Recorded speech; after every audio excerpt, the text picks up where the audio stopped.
At the Jiangcheng First Professional Academy, the teacher announces to students their completion of all the theoretical studies at the academy. Today is their day to awaken their talents and also enter the dungeon for the first time ever. He calls the students by their IDs to undergo talent awakening. After spending so many years in this world helpless, our hero, Lin Ye, looks forward to his talent awakening. Swordsmen and mages are the most popular professions. Then, warriors and others are closely behind. But due to low healing benefits, poor mobility, and almost zero attack capability, priests are at the bottom of the professional hierarchy. With powerful equipment and high-quality talents, other professions can solo instances except for priests. Priests can only hide behind the team, gain experience, and heal, making the profession a joke. Sumumu asks our hero if he has decided on any profession to choose, but our hero tells her that it's just useless to think about it because he'll know what profession would suit him after awakening his talent skills. All the students start crying about how beautiful Mumu looks and get angry when our hero pats her head. The students are annoyed with him for thinking of himself as superior and want to know what talent he'll awaken. Wang Shui starts the awakening test and awakens the rare level talent, Powerful. The students around him are amazed by Wang Shui's rare level talent. However, Wang Shui looks forward to seeing our hero win Mumu's favor. Mumu wonders why her friend always ignores other people's opinions, and he answers her that he's just focused on becoming the strongest. Our protagonist is called for the awakening next. He walks up to the stage, and his soul is suddenly transported to a different realm. As the blue and red dragons emerge out of light and absorb into his body, he's surprised to see himself unlock the mythical level talent, Reversal of Heaven and Earth. The mythical level talents have never appeared before, so our hero chooses to hide them. The system shows that the Reversal of Heaven and Earth talent reverses and strengthens all of our hero's skills. Upgrades can change the nature of his skill, and the current strengthening effect reduces blue consumption by 10%. The current transformation effect makes gains become debuffs, and debuffs become gains. However, it can be upgraded after the personal level reaches 10. Our protagonist thinks about his mythical level talent that can reverse all effects on himself and freely activate or deactivate, and realizes that enemies can never kill him. However, if he only uses non-skill, basic attacks, or lets the priest heal him, it can damage him. He now understands why talents can be hidden. After the announcer reveals that our hero has chosen to hide his talent, everyone thinks that he has awakened some garbage talent, and Mumu just overestimated him. Mumu goes to awaken her talent next, while our hero visits the statue of the goddess to choose his career profession. While choosing his profession, our hero thinks that his nearly invincible talent is a divine-level skill, and to maximize the power of the talent and make up for its shortcomings, he chooses the priest profession. Our hero confirms his profession and transforms into a priest. Our hero uses his reversal skill, and his healing spell now becomes a life-depriving force, reducing the opponent's health by 50 points. Our hero realizes that the skill is described as reducing life, which means defense armor won't be able to resist it. The fighting strategy becomes clear for our hero, but he also knows that he needs to be careful of his teammates' healing or buff skills, because in a reversal state, the buffs from teammates would end up harming his body. Everyone starts laughing at Lin Ye for choosing the priest profession and thinks he wants to hide behind his team. Meanwhile, Mumu awakens a legendary level talent, Tears of Biogenesis. The talent allows her to summon otherworldly souls to fight for her. Everyone instantly falls in awe of Mumu's capabilities and wonders what profession she will choose. They again laugh at Lin Ye for having a mediocre talent against their goddess. Mumu chooses the mage profession, and everyone understands that it's a good choice since she could also become a member of the professional alliance. However, the teacher is more interested in our hero for voluntarily choosing a priest profession. They find it interesting that he chose to be a priest without being forced into it. Mumu runs to our hero to inform him about her profession and asks to go into the dungeon with him. Lin Ye refuses to join her and tells her that he has other plans. The system alerts that the novice trial dungeon has opened and advises everyone to team up with the other students. Right then, Wang Shui walks up to our hero and asks him for his help to talk to Mumu and have her join his team, and he even offers to take him along in his team as a reward. However, our hero refuses to join them.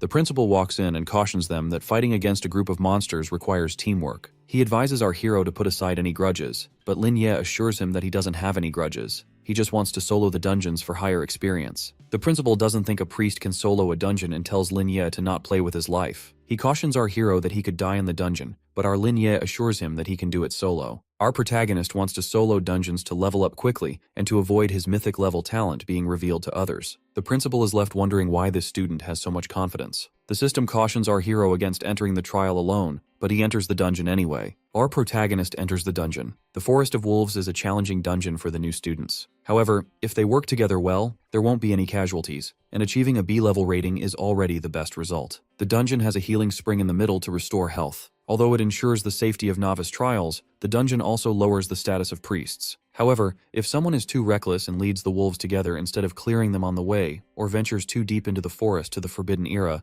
they will die in the dungeon. As a mythical level talent awakener, our hero is not satisfied with mediocre ratings, and so he decides to enter the legendary Forbidden Land. Deep in the Forest of Wolves, Lin Ye stands before the wild wolves. The wolf's bite skill triggers the bleeding skill that causes continuous damage for 3 seconds. Our hero uses his reversed healing spell, dealing 50 damage points to the wolf, killing it instantly. As the wolves jump at him and bite him, their bite skill reverses, adding 20 points to his health and a continuous 2-point health gain from the passive bleeding skill. Our protagonist then reverses the universe again and uses his imprisonment skill to restrain the wolves. The imprisonment skill clears the wolf's mana and makes it useless. As the wolf falls, our hero realizes how effective this spell is against low-level monsters. The wolves continue to attack him. He uses the reverse healing spell again, killing them in an instant. Seeing how each small monster gives 10 experience points, our hero believes he can level up to 4 by clearing all the monsters. His goal is the hidden final boss, and with even a 1-level difference, Lin Ye feels confident that he can do it. The healing spell cools down, and our hero uses it once again. He continues defeating the wolves and exits the combat standby state. He turns off the reversal of the universe effect and the clarity spell, and allocates the 2 attribute points to intelligence. Our protagonist already has the ability to heal without taking damage and continuously restore mana. He wants to put all his points into attributes because he believes that he can maximize his damage this way and get instant kills. Meanwhile, the principal sees Lin Ye heading towards the prohibited zone and realizes that he intends to challenge level 5, the hidden Dark Wolf King. The principal thinks that our hero's hidden talent must be at least legendary level or maybe even above legendary. But since the talent is hidden, the principal decides to shift his focus to the other students. His fellow makes a bet with the principal that our hero can break the record. However, seeing Mumu, they find her ambitious but lacking experience. In the dungeon, Mumu faces the wolves. She uses her ice solidification spell, leaving everyone in awe of her power. The ice shatters, killing the wolf instantly. However, more wolves rush in on them, and she prepares to run. But then, Mumu realizes that her image as a goddess will be ruined if she runs. She stands back, shielding her team, and uses the tier of biomimicry. On the other hand, our hero levels up to 3 and allocates his points to intelligence again. Right then, he hears some noise in the distance and sees the hidden boss. The Dark Wolf King as the hidden boss is a taboo in the Academy records. Countless young talents were severely injured or disabled fighting it, and even future heroes were ruthlessly killed by it. Since then, this forest has been classified as a taboo by the Academy. Our hero continues to observe the Wolf King from a distance. The wild wolves always seem to be around him, but sometimes they also act normal and occasionally leave to find a convenient spot. The wild wolves sometimes wander around instead of immediately returning to their lair after solving a problem. Seeing how they leave frequently, our hero realizes he can take them out one by one. Our hero continues to take down the wolves. The little wolves continue to add to his experience, preparing him against the Dark Wolf King. This way, our hero can reduce the number of the hidden bosses and raise his level. After taking down the wild wolves and reaching level 4, our protagonist faces the Dark Wolf King. The system reveals the hidden boss's stats. Its health and attack power are 50 times that of an ordinary wild wolf, and a new adventurer could easily be crushed by it. However, our hero is no ordinary adventurer. As the wolf attacks our hero, his health increases. Lin Ye feels confident of himself for defeating the hidden boss. The cooldown ends, and he uses the reverse healing spell, instantly taking down some of the Wolf King's health. The Dark Wolf uses his claw strike, but our hero dodges the attack. The Dark Wolf King then uses his fury. Our hero reminds him that his subordinates are all gone.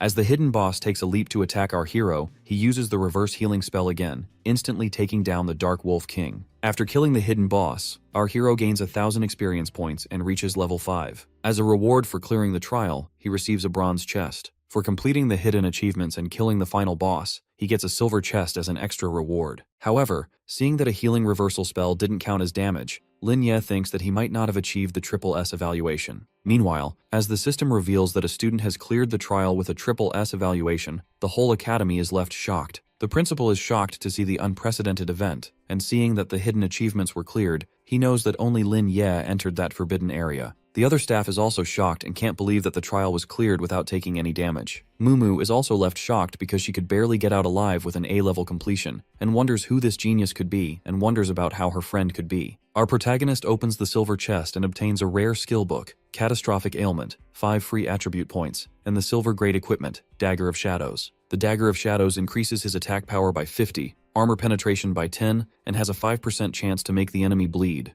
The Divine Healing skill gives allies within a 10-meter radius a divine aura that restores 100 health points and provides a continuous regenerative effect, recovering 20 points per second. The Catastrophic Ailment curses all the enemies in the 10-meter radius with an evil aura. It takes away 100 health points and adds a continuous bleeding effect for 10 seconds, causing 20 health points of damage per second. Our hero learns both skills. Although they have a long cooldown period and consume a lot of mana, they aren't an issue in the early stages. Such high damage output and AoE burst already make it the strongest skill in the early game. By combining it with a clear mind, the cooldown becomes negligible, and our hero has now already passed the strongest mage class. As for the dagger, he intends to sell it to the wealthy second-generation players to cover his future expenses because he doesn't want to spend his uncle and auntie's money. The biggest reward of all is the 5 attribute points because they're very rare. Other than the 2 points gained from leveling up, they can only be obtained by completing specific tasks in challenge instances or opening hidden chests. If the first completion of a dungeon doesn't reach an S rank or higher, one wouldn't receive attribute points. But for a triple S completion, the extra 5 points are a reward.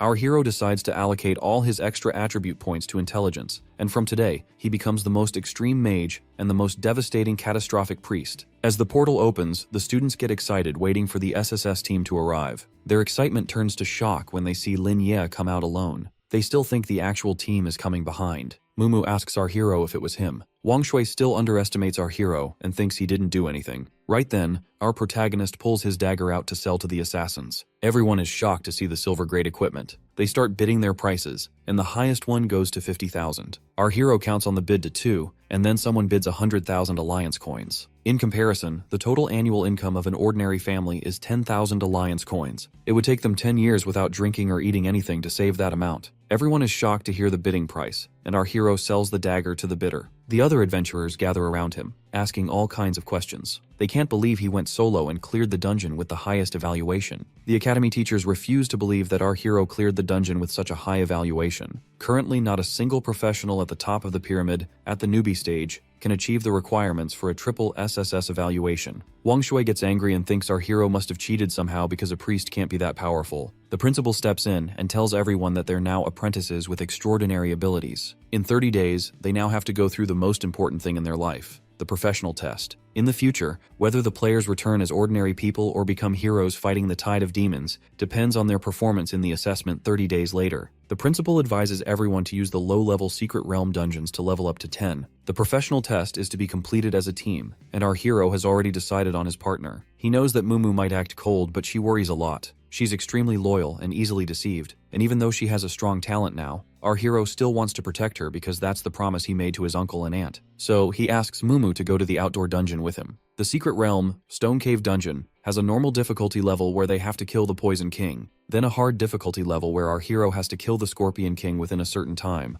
or else he will fall into a frenzy state. The challenge dungeons can be selected according to the difficulty, and the difficulty increases with the level of the dungeon. The higher difficulty means more difficult monsters, more requirements to clear, and more people needed, but it also means more rewards. Newbie dungeons typically have normal, hard, and nightmare levels, but the Stone Cave dungeon has only a normal and a hard level. Seeing our protagonist choose a hard difficulty, Mumu worries that she'll just hold him back from reaching a triple S ranking. However, Lin Ye tells her that this dungeon has a skipping class to avoid monsters and clear the dungeon. The monsters and terrain in the dungeon are fixed. By sorting out some materials left by the seniors, our hero found out that skipping class is possible. Mumu is amazed by her friend's deduction skills. She has always been aware of his hidden strength. She often saw him studying various dungeons and monsters, calculating different data, and still, he'd barely pass every theoretical exam, which made everyone think he was easy to bully. However, Mumu believes that her friend will become the hero who saves the world. Inside the Stone Cave dungeons, Mumu is mesmerized by the glowing crystals. Lin Ye reminds her that this dungeon is more dangerous than the previous ones. It forcibly matches insufficient team members with other teams, which means they have to watch out for monsters and competition. An explosion goes off and one of the players hits the wall. Wang Shui is constantly beaten by the monsters, and he realizes that this dungeon is far more difficult than he could have imagined. The system reveals that the poison sting of the demonic creatures will paralyze anyone it hits. Wang Shui starts trembling and sees our hero coming in. He reminds Lin Ye of the Academy's mutual aid treaty and asks him for help. However, our hero leaves them be and runs away to clear the dungeon himself. Our protagonist tells his friend that the scorpions are afraid of water and have no long-range attack method. He tells her to follow his command and assures her that she won't get poisoned. When Mumu makes a noise, Linya adds that the scorpions are also very sensitive to sound. A giant scorpion stands in their way. Our hero uses his plundering technique and instantly takes down the scorpion, leaving Mumu surprised. Our hero explains that the basic requirement for skipping class is to bypass the monster's surveillance by taking a unique route. They reach the bug in the dungeon, the spring. Linya and Mumu jump into the spring and swim out to the other side. Our hero picks up a rock and throws it up to disturb the monsters. All the scorpions shift their attention towards our hero, and he intentionally lures them towards himself. The scorpions gather at the spring, and Linya uses his spell to instantly kill all the scorpions, gaining 2,000 experience points. Wang Shui's whole team is shocked to see him instantly kill the monsters that his whole team struggled with. Mumu uses her ice condensation spell and kills the rest of the scorpions. She gains experience points, leveling up to 4. After killing all the small scorpions, our hero focuses on the Scorpion King.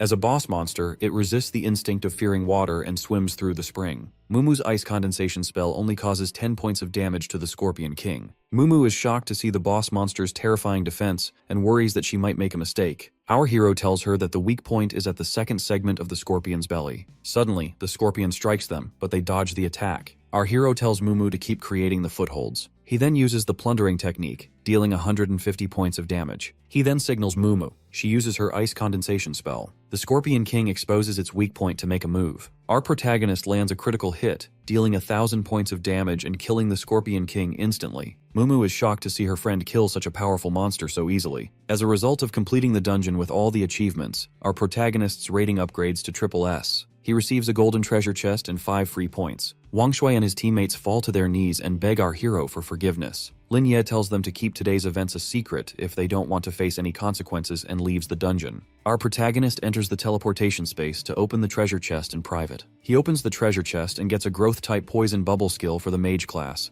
golden grade Gale Shoes equipment, a silver grade hunting greatsword, a silver grade emerald ring, and 5 free attribute points. The hunting greatsword has an equipment effect of increasing attack by 200 points and strength by 5 points with a shield breaker passive effect. The Gale Shoes increase agility by 10 points, increase movement by 30%, and have a passive effect called Ghost Step. The Poison Bubble skill book is a golden grade skill that summons a poison bubble that deals damage upon contact and spreads a damage area upon explosion, with a chance to affect a target to enter a 5-second poison state. The Emerald Ring reduces the cooldown time of all skills by 10%. Mumu is amazed by the golden chest's rewards. The 2 golden grade pieces are top-notch for the early game, but the biggest treasure is the silver grade ring for our hero. The ring is as valuable as free attribute points, and it could get our hero 1,000,000 coins in auction. Our hero hands over the poison-based skill book to Mumu. Since she was previously using ice-based skills, she thinks she can't use the poison-based skill book because mages can't learn skills of other attributes. However, when she touches the book, she suddenly unlocks the hidden talent, 5 Elements Master.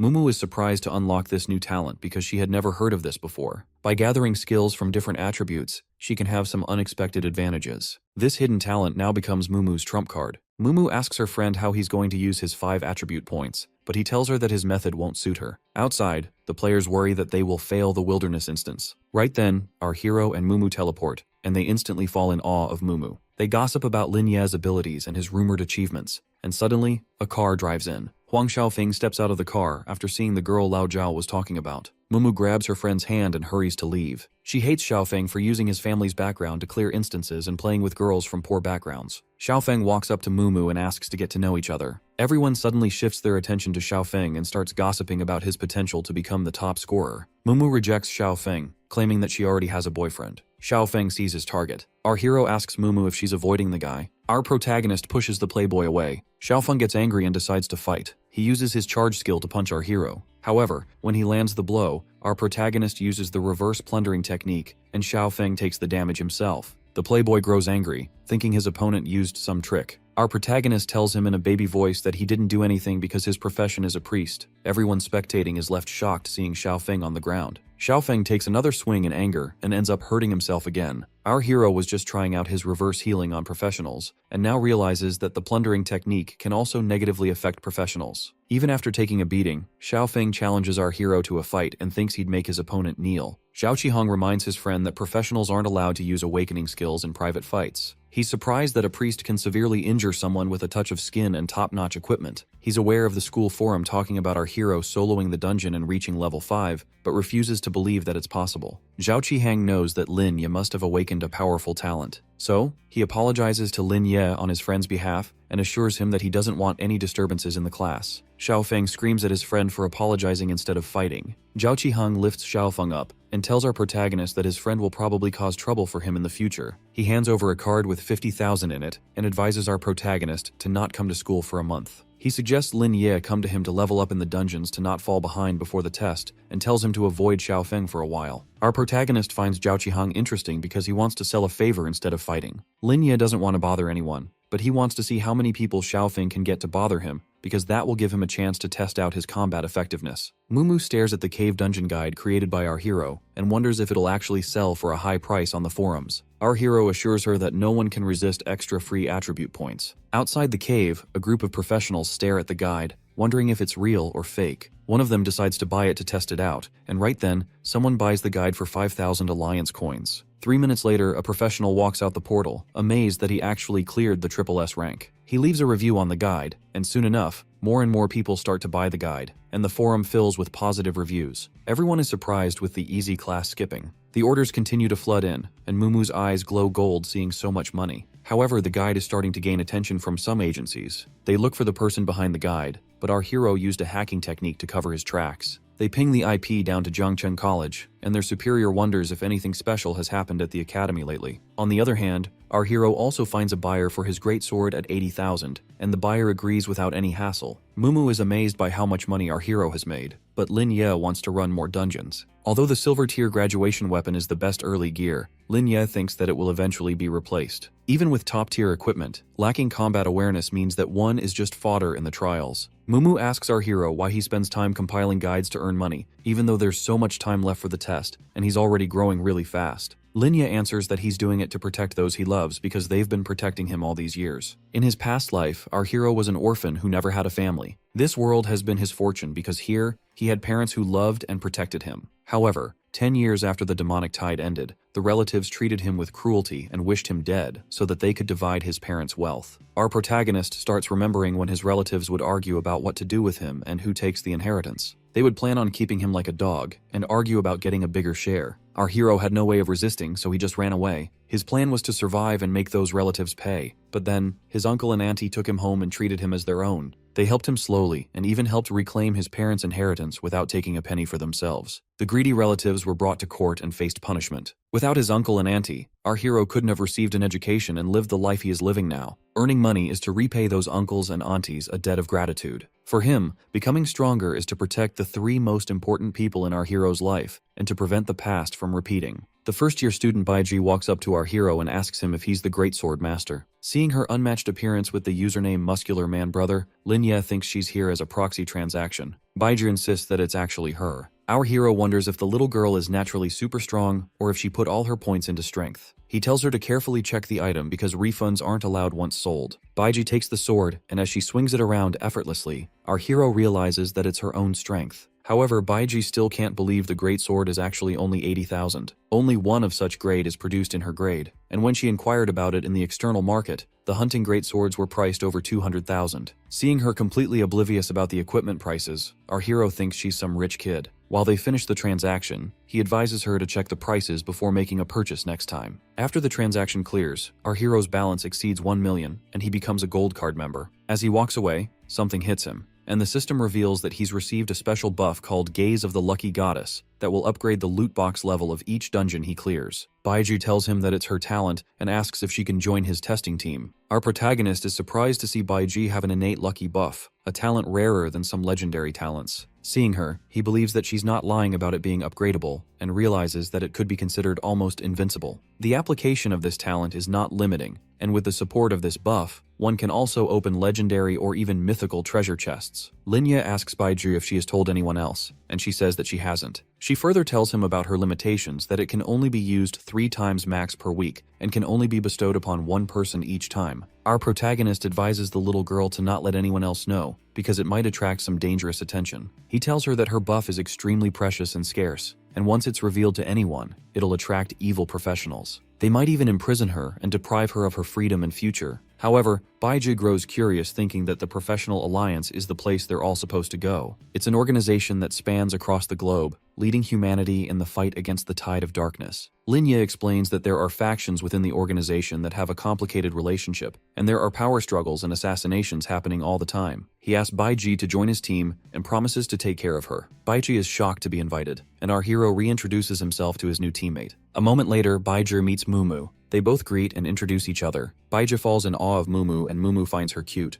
Our hero treats them both to a meal and tells them they have to continue with the dungeon. The dungeon our protagonist intends to visit next is the nightmare level Goblin Underground dungeon. In order to obtain freedom points for everyone, our protagonist decides to enter alone first and prepare a strategy for his teammates. The nightmare level is the highest difficulty, and golden level loot boxes are a minimum guarantee. However, the monsters in that dungeon also have enhanced attributes, and a novice player could easily die if they're not careful. So, Mumu grows overprotective of her friend and refuses to let him go on a suicide mission. Our protagonist tries to assure her that he'll be fine, but Mumu believes that even some advanced adventurers can run into problems at the nightmare difficulty. She screams at our hero that even some above level 10 players have been severely injured and no one has attempted it in a long time. Seeing her angry, Baiji runs away. Our hero agrees with her and assures her that he'll take on the challenging level dungeon instead, and suggests going home for dinner first. Mumu agrees and threatens to tell her parents if he breaks the deal, but deep down, our protagonist already intends to sneak out and solo the dungeon. Meanwhile, someone posts a picture of our protagonist taken at the dungeon teleportation point at the academy. The forums gossip about whether or not clearing a dungeon solo is even possible, while some argue if the top scorer really has to be from the Zhangcheng Academy.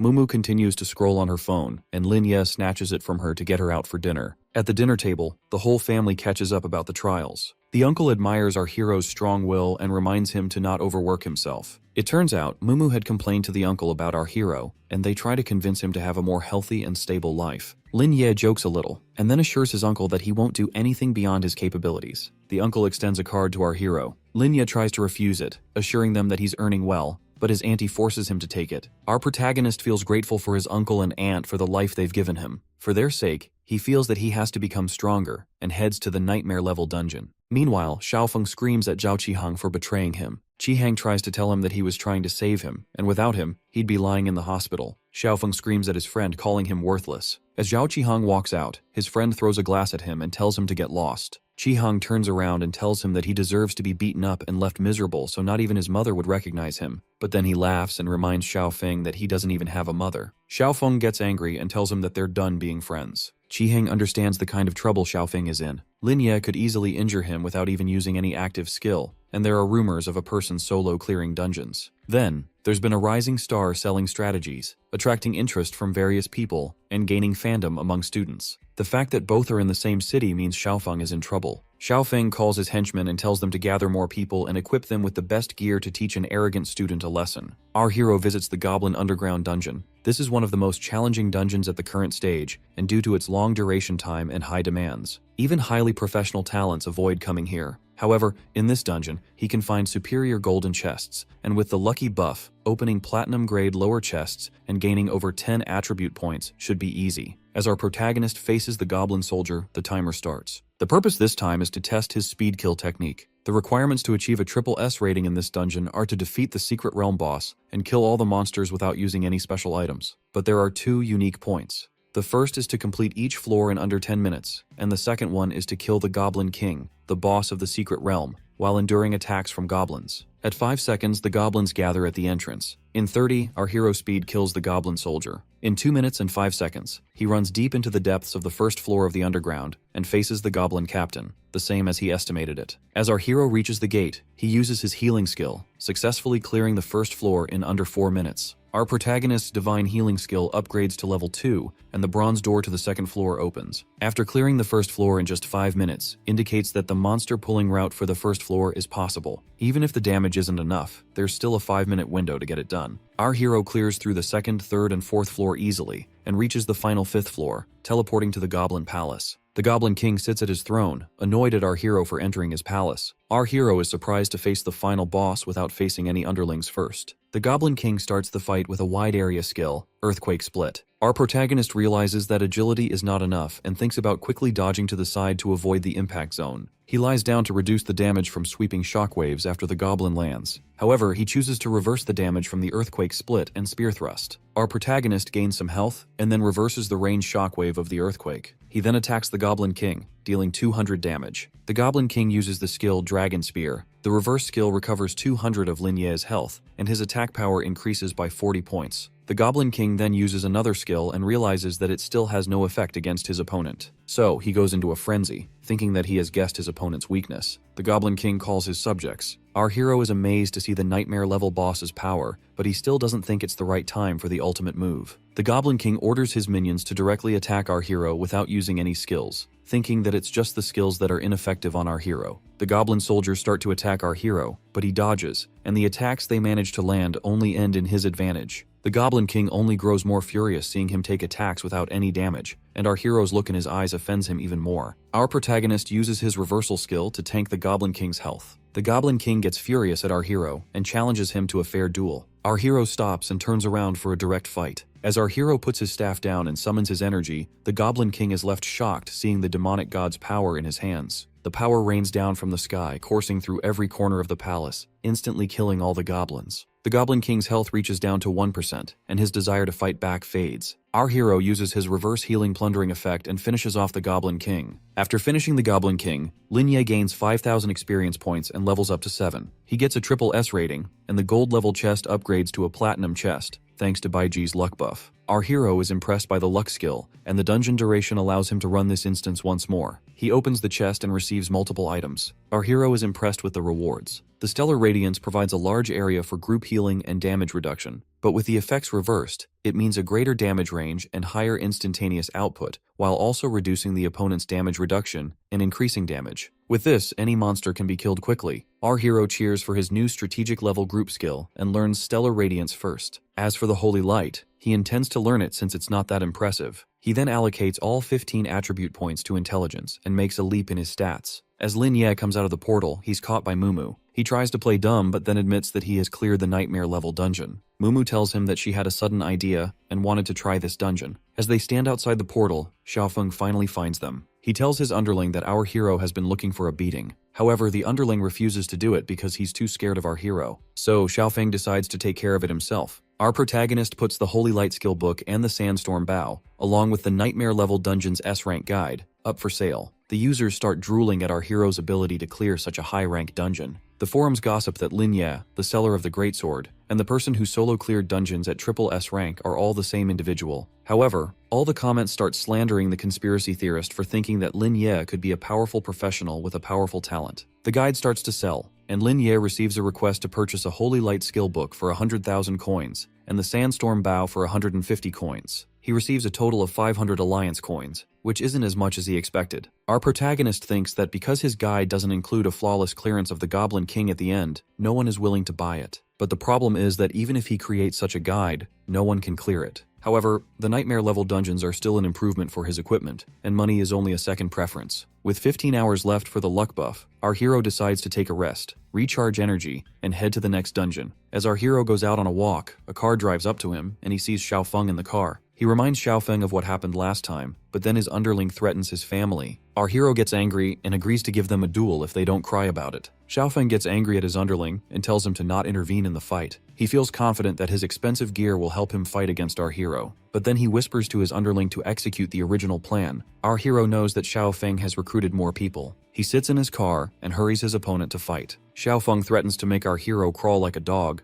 but Lin Ye intends to make him wish that he was dead. Xiaofeng drives his opponent into a jungle. Our protagonist is impressed to see so many people and asks if they want a one-on-one or a group fight. Xiaofeng calls for a one-on-one fight, feeling confident that he can beat his opponent, and draws out a diamond-level shadow sword. As all the fighters charge at our hero, he summons his staff and takes a leap back. The underling is surprised to see his agility. He continues to run them around. Xiaofeng's underling uses the assault slash. Our hero decides to use his reverse destiny talent. The underling starts laughing at him and suddenly starts coughing up blood. He's left shocked seeing his opponent break through the golden tier armor without any attack. He gets back on his feet, thinking that his opponent is just some ordinary priest. He calls his friends to all attack together. All the fighters gather around our hero. Lin Ye uses his reverse all-star divine brilliance. The chains summon around, restraining everyone instantly. The underlings are shocked to realize that they were taken down with just one shot. Right then, Xiaofeng boasts about his diamond-level armor, bought for tens of millions at an auction. The diamond-grade armor set enhances all attribute values to 100. The underling is shocked to see the Huang Group's sole heir wear armor bought from China's top-tier auction. Xiaofeng threatens to make his opponent kneel down. As Xiaofeng faces his opponent in his shining diamond-tier armor, he thinks Lin Ye would be scared of him. Our protagonist reminds him that the inner weakness always remains no matter how expensive his gear might be. Xiaofeng gets furious and runs towards his opponent. Our hero leaps into the air, shocking his opponent. While Xiaofeng tries to fight Lin Ye, his underling is shocked. He can't understand how our hero instantly defeated all the fighters in some move, and how his damage could be so high. The underling felt as if his opponent wasn't human anymore. It felt more like something that came from the demonic tide. Seeing his opponent move around so quickly, Xiaofeng thinks that he has allocated all points to agility. He boasts about his expensive gear and thinks he can take down our hero with just one strike. However, our hero tells him that his base attributes are just too low. Xiaofeng takes a swing, but our hero dodges and decides to take his turn. With just one attack, our protagonist deals 1,000 points of damage, destroying the armor shirt and the diamond grade set. Xiaofeng is surprised to see his diamond gear take so much damage. He uses his slash charge, followed by a triple slash and a sweep through 1,000 troops, but our hero dodges it all. As Xiaofeng tries to get back up, he starts taking damage all of a sudden. He rolls on the floor in pain, and our hero heals him back up. Lin Ye tells him that his attacks can easily break through his armor. He then asks his opponent to give up his diamond-grade equipment to him, and to promise never to cause trouble again. However, Xiaofeng refuses to comply and takes damage once again. He gets angry at our hero and decides to use his ultimate move. Our protagonist sits on the floor unafraid. Suddenly, Xiaofeng's bones start to break. Our hero stands back up and heals his opponent. But then, Xiaofeng threatens his opponent by using his rich dad's name again. Our hero hates being threatened and takes away his opponent's health again. After draining his health, he heals Xiaofeng again and then drains his health again. He continues to torture his opponent while the underlings learn a lesson. As our protagonist shows his true power, Xiaofeng's underlings are shocked and worried that their boss might be killed. Meanwhile, a camera continues to record the whole fight. People start tuning in for the live ranking stream, commenting about what new gossip is happening in town today. As more viewers fill in, they begin discussing the well-known second generation, Xiaofeng, and ask whether this fight was supposed to happen quietly. During the live stream of the fight, excitement grows as people witness the new skill used by him. They ask where Xiaofeng found the courage to use such skill. Then Xiaofeng opens his mouth and curses aloud. The public narrative shifts instantly. Viewers begin calling him out for his harsh behavior, saying they didn't expect such an attitude from him, especially as someone with his status. When Lin Ye begins using his mage skills, the audience's attention swings fully toward him. They praised his ability to heal and deal damage at the same time, pointing out how rare it is for a priest to directly attack a warrior equipped with diamond-grade gear. The stream catches Lin Ye's face clearly, and people start recognizing him, asking whether he's from Jiang City's professional academy. They bring up the conflict that happened a few days ago and comment that Xiaofeng must truly have terrible luck. Two commentators mention knowing Lin Ye from school, saying he was the first person to ever solo a dungeon, which confirms their theory that he awakened a top-tier talent. Viewers quickly dig into his past dungeon records, even though they weren't from large professional-level instances, and start discussing his impressive inventory of SS-graded items. His transactions having been photographed only strengthens the buzz. Baiji tries to shift the audience's interest elsewhere, but people continue focusing on this new possibility for priests and begin forming Lin Ye fan clubs. Many start openly supporting the suppressed ones and criticizing Xiaofeng, accusing him of acting arrogant just to attract women. They say he looks down on common people and that being the eldest son of a massive corporation doesn't suit his behavior. The conversation quickly escalates into calling him a Nepo baby. Soon, viewers start targeting his father, Tianqi Huang, accusing him of always covering for his son. Before long, people begin protesting against the Huang Corporation entirely, calling the company garbage. The corporation's stock prices start plummeting. Mumu shows the live stream to her parents, insisting that they should teach Xiaofeng a lesson. Her mother, however, refuses. She says Xiaofeng's personality is already twisted, and that life will naturally teach him what happens when someone chooses such a path. When Mumu tries to argue, her mother warns her that intervening will only make them look as bad as Xiaofeng. She reassures her that Lin Ye can handle this much on his own. Meanwhile, the head of the professional alliance asks whether Lin Ye has officially appeared in the professional world yet. He comments that Lin Ye's newly revealed talent could easily bring him to legendary rank, lamenting that such potential is being wasted on him being a priest. An extreme, once-in-a-lifetime genius, he argues, should work directly under the professional alliance. Other alliance members voice their support for officially involving Lin Ye, but the discussion soon puts Xiaofeng's father on the spot. They ask what he plans to do about his reckless son. Chairman Huang assures them that he has already settled on compensation and has apologized on behalf of Xiaofeng, promising he will take the matter seriously. Back at the battlefield, the person sent by Xiaofeng's father arrives and asks Lin Ye to show some mercy. Xiaofeng, hearing this, starts laughing desperately, saying that his father will kill him. Lin Ye asks the assistant whether the chairman is pressuring him, saying that if the chairman wants to talk, he should come in person. The assistant quickly clarifies that the chairman sent him to offer compensation and apologize on Xiaofeng's behalf. Xiaofeng cries out in disbelief as Lin Ye evaluates his options. Moments later, Lin Ye gets on a call with Chairman Huang, who apologizes once again. Lin Ye tells him that it's fine. The chairman then says he is willing to compensate Lin Ye for all the items he lost, anything within his ability, and asks if Lin Ye can hand Xiaofeng over to them so he can properly discipline him. Seeing a golden opportunity, Lin Ye requests 3 sets of unrestricted diamond equipment, 1 priest set, 1 mage set, and 1 soldier set, plus 5 million alliance coins. He asks whether Chairman Huang can manage that level of compensation. On the other end, the chairman falls silent, stunned, asking if Lin Ye is being serious. The chairman hears Lin Ye's impossible request and freezes, thinking about how he can't find 3 unrestricted diamond-level sets for different classes, even if he searches the entire country. After a moment of silent panic, he tells Lin Ye that it may take a few days to locate the 3 sets since he doesn't have them in his current stock channels. If by chance he still can't acquire them, he promises that he will personally farm the sets from special dungeons,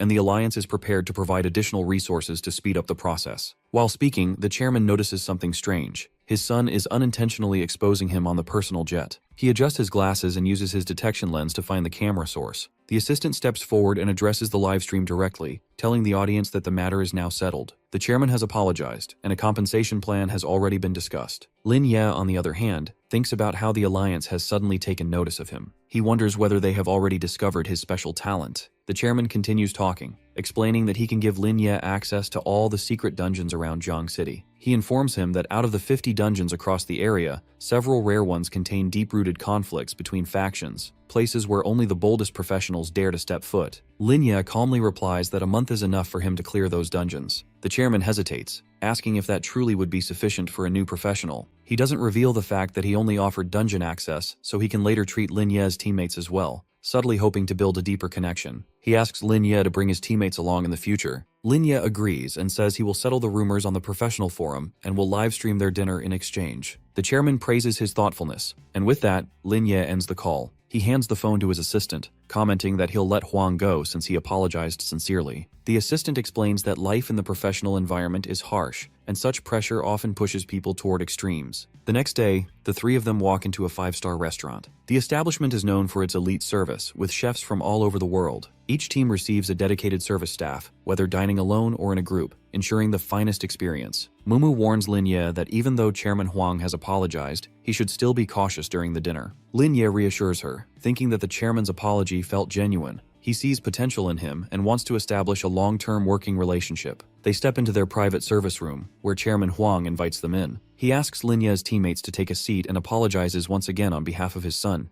saying it was his own fault for not raising Xiaofeng properly, which led to such disgraceful behavior. Both Mumu and Baiji are surprised. How can the chairman of the Huang Association be so humble and kind when his son is Xiaofeng? Meanwhile, Lin Ye thinks about how Chairman Huang is willing to lower himself so much for the sake of his unfilial child. He shakes the chairman's hand, telling him that bygones are bygones and that he will let Xiaofeng go. After some time, the chairman presents the equipment. Lin Ye inspects the items to see if they conflict with his current gear, but the equipment only enhances his healing, increases survivability, and doubles his damage resistance. Satisfied, Lin Ye nods. Baiji thanks the chairman sincerely, while Mumu thinks that obtaining such gear is expected of a wealthy family and accepts his generosity. The viewers watching the stream think the same. They accept that the chairman's apology must be genuine since he wouldn't willingly lose so much money over expensive gear unless he truly wanted to resolve things. Many viewers soften their stance and agree that letting him go is fair, considering how much he compensated. The team enjoys their dinner peacefully. Before leaving, the chairman gives Lin Ye a heads up that he will likely encounter reporters waiting outside. He then hands Lin Ye a pass to the nightmare-level dungeon,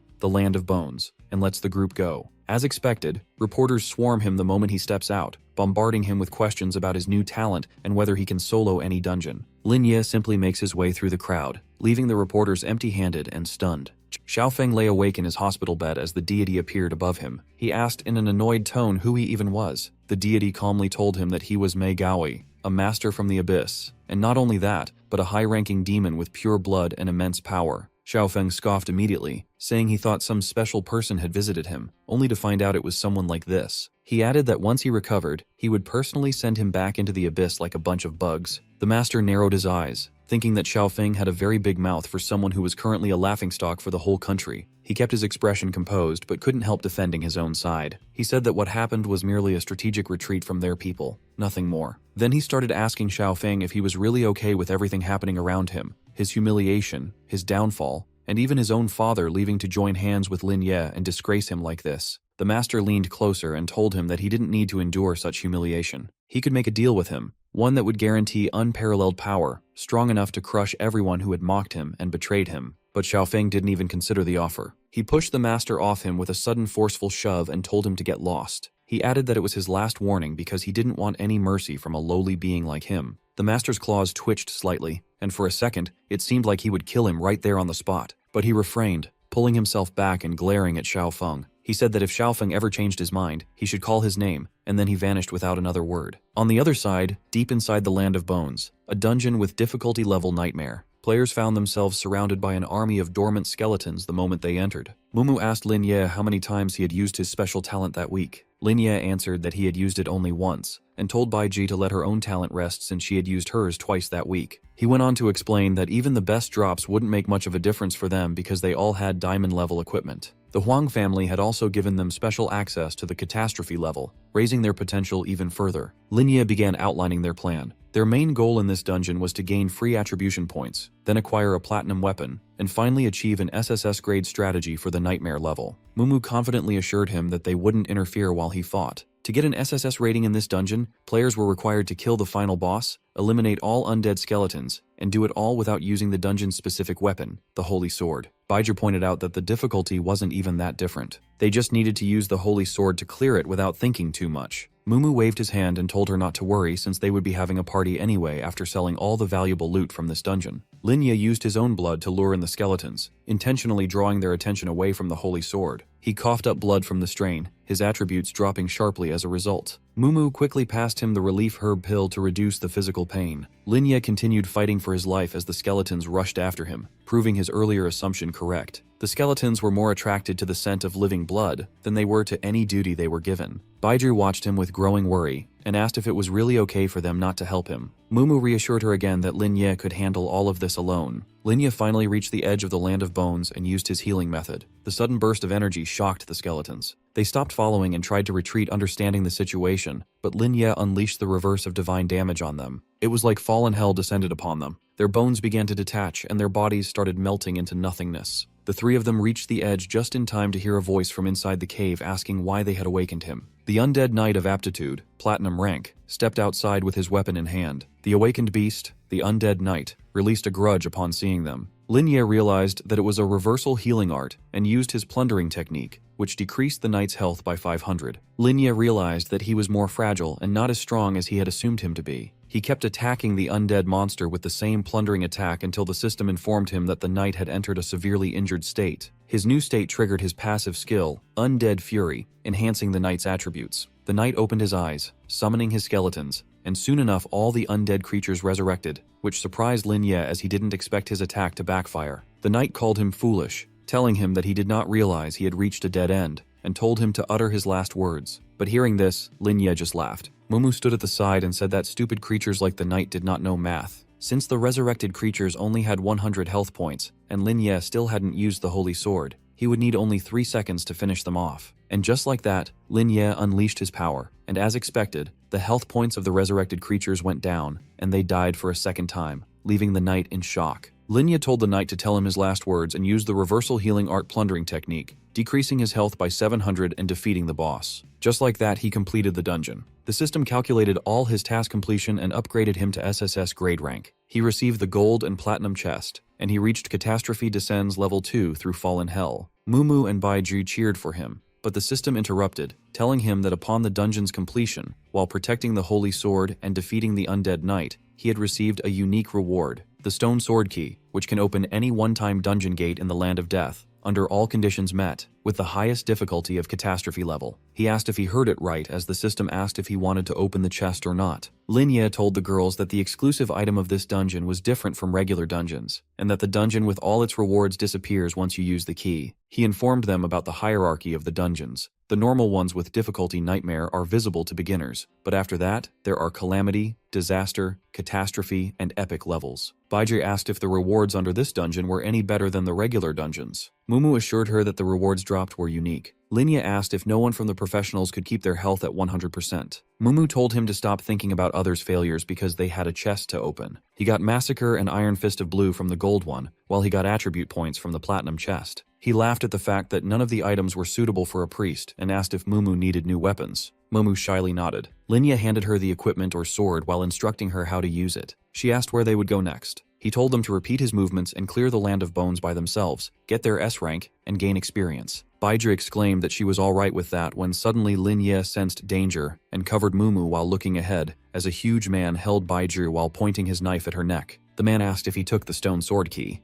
The buff man holding Baiji hostage told Linya to drop the thing they wanted if he was smart, and didn't want anything to happen to the girl. Soon enough, more people started coming and surrounded the man, among which a mage, a priest, and 2 warriors surrounded the assassin holding Baiji. On the other hand, Mumu, a mage, and Linya, a priest, stood there and watched. The assassin told him to hand them the sword once again, just as Baiji turned around and attacked the assassin. She asked why they would do such a thing. The mage on the opposite side tried to harm her, but she fought his spells off and fell down. The mage praised her skills. Watching the scene unfold, Linya informed them to let go of Baiji if they didn't want to die. The warriors started laughing and told him to give them his best shot since they liked it rough. Linya came forward and attacked them with painful convulsion. The mage and assassin made a run for it, leaving the warrior at Linya's mercy. Baiji stood up and ran toward him. The fallen warrior asked how he was able to do that at only level 10. Mumu unleashed her bionic tears that held off their priest. The 3 of them got together, finally getting into their positions. Linya told them to back off since they didn't have any guts to rob them. Their mage came back, cursing them, saying they would regret being ignorant once they saw hell today, and started doing his spell. Just then, the assassin started moving like a voodoo doll, and the mage ordered him to kill Linya since the girls were not as strong as him. Mumu looked at the bizarre scene and wondered if the mage didn't care about his own teammates. But Linya warned them ahead, ordering them to step back since he smelled the scent of magic tied on them. He realized that the people standing before them were all fallen ones who willingly made deals with the demons of the abyss, ignoring their original talents, which led them to gain abyssal powers that were several times stronger than their original ones. He informed the girls that they had lost their humanity and had become enemies of humans instead. Linya didn't waste a second and used his newly obtained ability, which was Reversal Divine Healing. Catastrophe descends, unleashing a burst of energy filled with fire toward them. But the mage on the opposite side fought off his magic. He laughed, calling Linya weak, saying he couldn't even cast a spell by himself. He controlled their assassin and ordered him to take their equipment since it looked expensive. The assassin moved toward him, but Linya pierced his hand inside him, burning him from the inside, leaving the others in shock. The mage called their healer, telling him to heal the assassin, but the healer shook his head, telling the mage the assassin was already dead, so healing wouldn't work on him. The mage turned white, asking himself how a level 10 user could have such high attacking power. It wasn't possible unless he had also made a deal with the demon of the abyss. But he soon realized he was against none other than Lin Ye, a guy who was not an ordinary professional. He told his team that Lin Ye was not human, and that they should all run. Lin Ye declared that none of them would be leaving alive after their collaboration with the demons, and attacked them with starlight radiance, and fallen hell descended upon them. Their health became 0, as Mumu argued that if they defended themselves, they could end up like them. Baiji asked what to do with the bodies, since the guild would find out. But Lin Ye informed them that the guild wouldn't be concerned, since the fallen ones were not acknowledged by any organization, as they acted on their own. He checked for any good stuff on the fallen ones until he got a hold of a calamity level pass of a dungeon. He recalled the dungeon being in the professionals test once since its difficulty level was nightmare, but no aid team was able to clear it. The dungeon's second boss, Dark Curse Knight, became an actual nightmare and a roadblock for all the students becoming professionals. But all the students still went for it, not to have top-tier equipment or experience, but to get a hold of the drop after a flawless and first-time clear, which was the key to the catastrophe-level dungeon, the Forgotten Nest. He gripped the pass and concluded that it was a story for later, and moved toward their new dungeon mission. Mumu recognized it as the Giant's Demise Forest, and asked if they could go there. But he said that once Baiji's talent cooldown ended, They would enter this dungeon because they needed to get a hold of the pass for Forgotten Nest, along with achieving level 10 inside the dungeon. Baiju calmly asked if they should burn or chop the fallen ones, but there would still be traces of them. Mumu sighed and said that if one of them were a summoner, it would be a lot easier for them since they would just have to feed the bodies to someone. Linya looked at them with shock and held the fallen ones on his back, telling them he would throw them into the dungeon so they could cool down along the dungeon. The two of them started dragging the bodies, agreeing that it was a good idea. After their heavy lifting, Linya acknowledged that it was time to return to the academy to rest and balance their relaxation. Once Baiji's aura cooled down, they would head to the place that could lead them to the catastrophe level. One day passed as the three of them sat down enjoying their dinner. Mumu pointed out how they never had time to relax after they awakened their talents. Linya assured them that they were still earning allowance coins and made a plan of coming back here whenever they needed to relax. Mumu told him otherwise, saying that since she wasn't a kid anymore, she had to save her allowance coins for equipment, which caught Baiji's attention. While enjoying her meal, Baiju offered to pay for their meal this time. Linya laughed at that and called the waiter over. The waiter informed him that their bill had already been paid by someone. He turned around to find that person, as his eyes landed on the head. The person stood up and introduced himself as Yan, an official from the Professionals Alliance and the head of Lingyun's sect. Linya gave his introduction along with his teammates. Yan only smiled, saying he was aware of who they were, and officially invited Linya to join Lingyun's sect, which would allow him an early entry into the Professionals Alliance. The offer equally shocked the three of them as Linya told him that he still hadn't taken his test yet. He argued that if he agreed, people would think he used special connections without showing his strength to the public, making it hard for the Alliance to avoid suspicion. He concluded that he wouldn't join since he had no plans to and assured them he had his own plans. Yan understood his view, saying he looked forward to seeing him at the Alliance. He offered his help any time and added that once he joined, they would have a fair duel. Linya nodded, thinking of new possibilities. They all stood outside, unleashing their powers as he signaled Baiji. The system rewarded them with a special buff, and with each dungeon break, there would be an upgrade. He used the key to open Giant's Demise Forest, and a portal opened to the forest. The difficulty level of Calamity showed that this place was its home. The land filled with death and demise had no final destination in sight. Mumu pointed out how this dungeon had been separated from the massive secret dungeons, and that with its difficulty level, no other dungeon could come close. Soon enough, the enemies of this dungeon, spectral fallen soldiers, started appearing with special skills such as leap strike and thrust. Mumu came forward, telling Linya that she could handle these small ones by herself. She used her bionic tears on the fallen soldier, but the attack backfired as her health decreased instead. Linya quickly snapped his fingers, activating healing art, ordering her to watch out and only release combos as attacks. He instructed her how to move, and added how the new equipment was useful for her. Both of the girls cleared the obstacles with Linya's help as some strange stench started coming toward them. Linya warned them to be careful since he sensed the first boss's arrival. The first boss in question was none other than White Spirit Knight of level 13 with Platinum Aptitude. Linya wastes no time and uses his Reversal Magic Radiance type on the knight and later adds up his fallen hell upon him. Mumu asks if it died, but he notes all the sudden movements under the wind and declares that the knight is still alive. He orders the girls to watch out for their positions, and their first priority is to chip away his health bar so they can focus on other things. The girls get into their position as told and combine their abilities to form Bionic Tears and Poison Bubble together. The mixed ability keeps attacking the knight until his health decreases to 800. The system upgrades once again and activates its bleed debuff.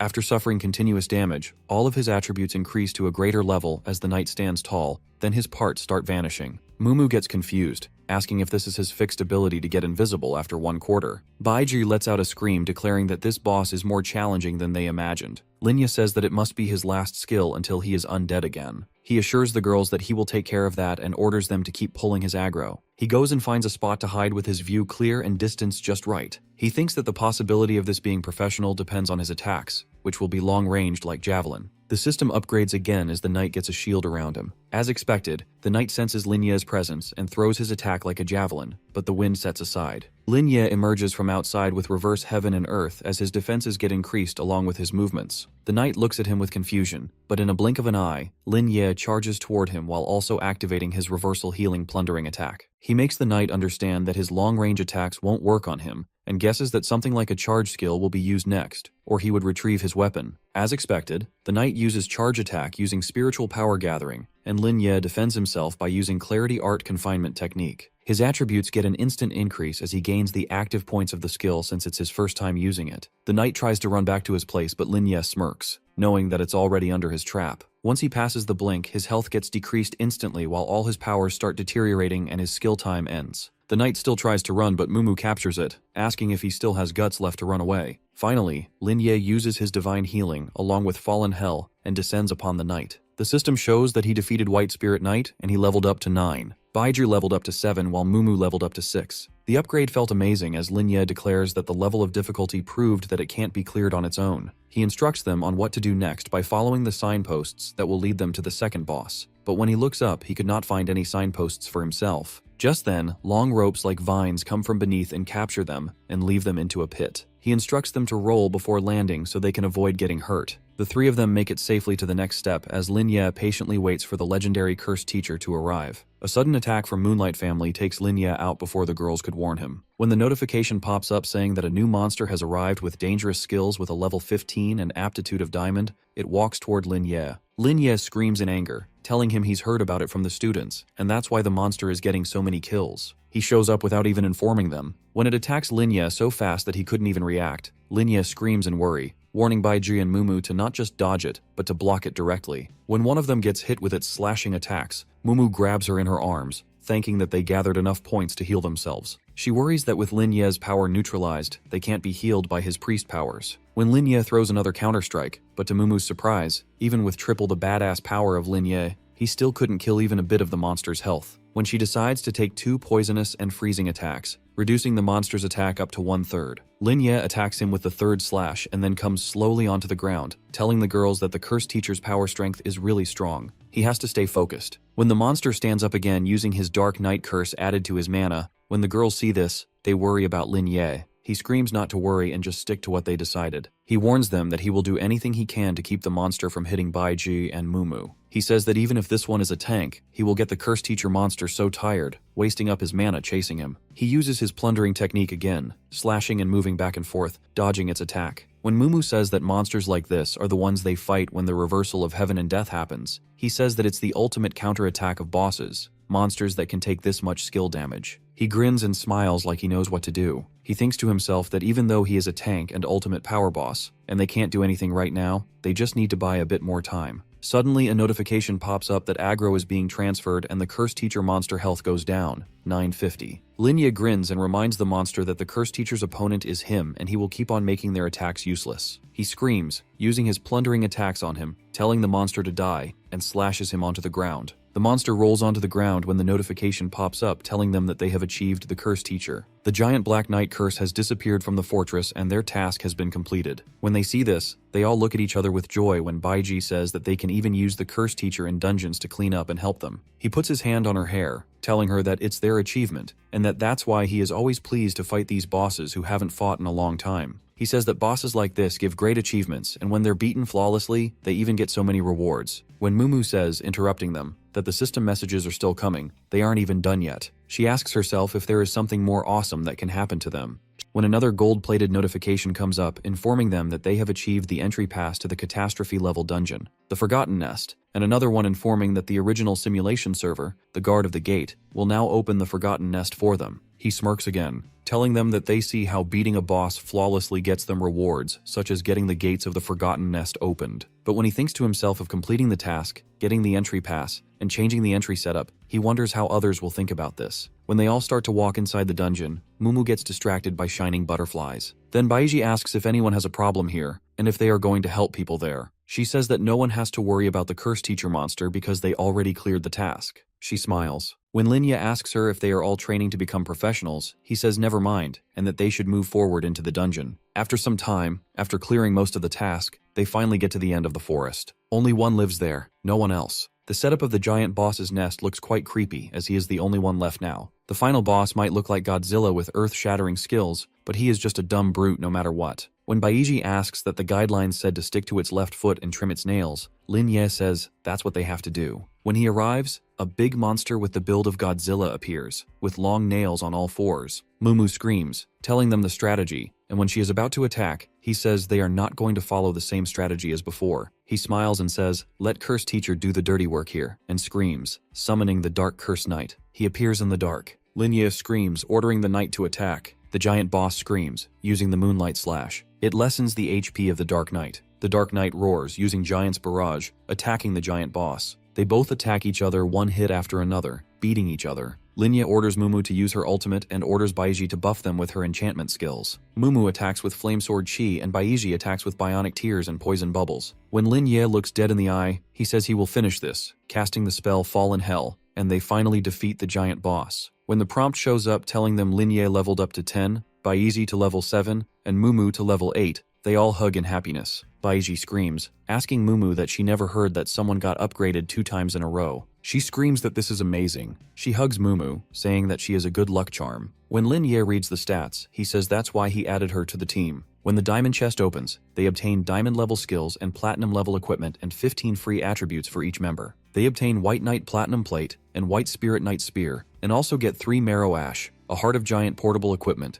and the Giant's level skills that grant a shield for 5 seconds. They also get shield breaking effects for weapons and lightning paper too. And lastly, Rising Tide, the priest exclusive skill, heals all allies within 2 minutes. He looks at it, saying this skill is not bad at all. He says that his reversal talent does not buff these, but it is more like boss control skills. After reversal, the weapon like the spear will debuff and fasten him more, and Rising Tide will help him too, and he has to learn Rising Tide as well. He thinks to himself that the reversal of heaven and earth is clear, and it can even change the essence of a skill. Later, he tells the girls that he has to inform the academy and Shangguan about the disappearance of the cursed teacher and the reduction of difficulty in the dungeon. He smirks, saying that this will cause quite a stir. The next day in the principal's office, he screams in disbelief, asking them if Lin Ye wiped out the giant in the dungeon. He slams his hands on the desk and asks for specifications about the giant with Calamity level 5 and SS rank. The other person confirms it, saying that once he cleared the dungeon, Lin Ye called him and told him, and when he asked the authorities, they confirmed it too. He tells them that Lin Ye also got the entry pass for the Forgotten Nest. He then explains that only 73 human professionals have ever entered that nest,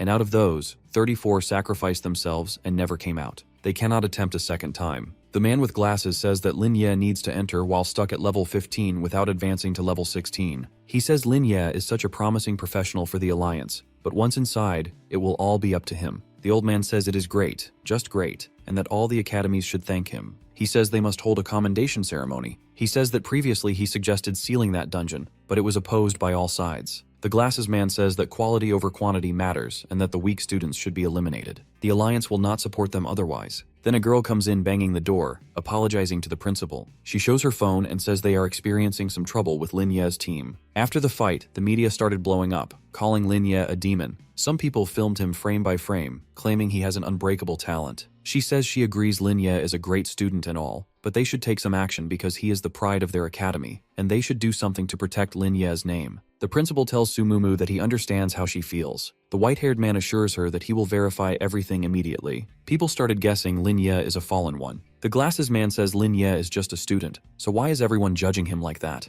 They are too quick to judge. The white-haired man says he will go with Su to verify everything. When Lin Ye arrives, he says he needs a test. He requests a demon aura test, and that is how the news got out. The white-haired man and the glasses man stamp the approval papers. When he arrives, people get shocked that he himself requested the demon aura test. When he speaks, everything goes quiet and nervousness fills the air. He says that if they are so scared, then they should not be reporters. A girl tells a female reporter to speak up and asks why she went so quiet. Another one says they were just questioning the alliance. So why is everyone quiet now? When the crowd gets smaller, the demon aura test begins. They tell Lin Ye to step into the holy chamber. He takes his jacket off and goes in, saying, "Here we go." His friend holding his jacket thinks to himself that Lin Ye shouldn't have to do this, because people will always judge anyway. Lin Ye says he isn't worried about the people. He is worried about the ones who trust him, and he wants them to trust him forever. The test loads up to 15%. They hope for a good result. Finally, it completes, and the demon aura test shows 0 demon contact. His friend says happily that he will get the report printed right away. People scream, shocked that it was truly 0% demon contact. The crowd goes wild, chanting that the night god is unbeatable and trustworthy.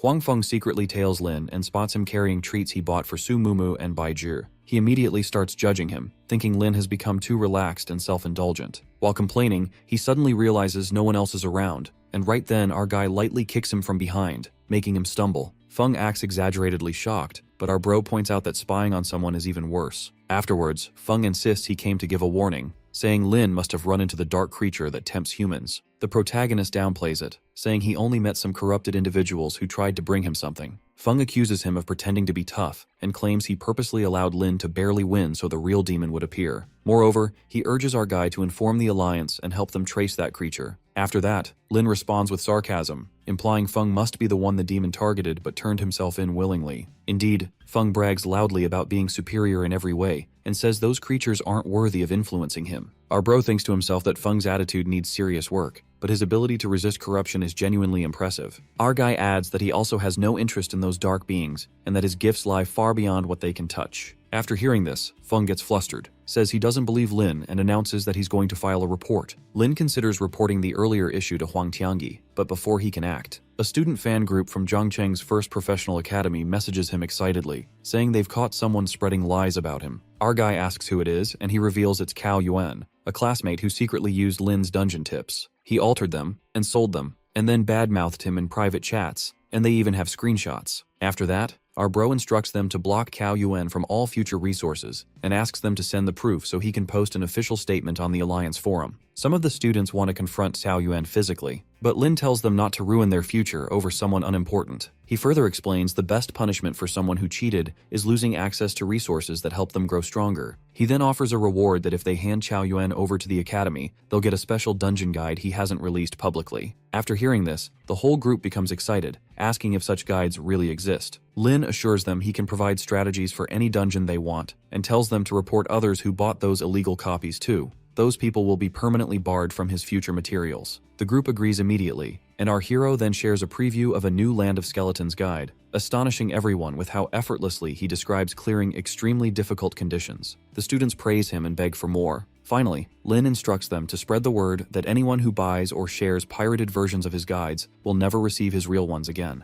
The group fires up, talking about resisting piracy and rushing off to act on his orders. The group announces a strict new rule that from this moment on, everyone must remove any copied versions of Lin Ye's dungeon guides. Also, if anyone is caught stealing or hiding such material, he will be permanently banned from receiving his strategies. Some students complain about wanting to save money, and a few even defend Cao Yuan, but others quickly shut them down, reminding everyone that Lin Ye spent serious effort making those guides. They point out that people want top-tier results while paying almost nothing, which is unfair. When someone doubts the quality of his upcoming releases, the group mentions the new Land of Skeletons truancy guide, saying they already got a sneak peek. That immediately excites everyone, and they start begging for access. The moderators warn that if anyone tries to defend the rule breakers, those accounts will also be prohibited from future content. Many members quickly delete their pirated copies and declare their loyalty to Lin Ye, with some even offering high prices just to join his private group. New people pour into the fan group at an overwhelming rate, all wanting his official guides that cover every major dungeon and update continuously. The protagonist is surprised at how fast the group grows, but he understands that being firm about piracy is more effective than fighting physically. By setting clear consequences, he protects his income and stops others from undercutting him. After things stabilize, our bro reviews his current status and notes his priest class, his level, and his physical and mental stats. He also lists his high-grade equipment, including the Demon Emperor set, movement and teleportation tools,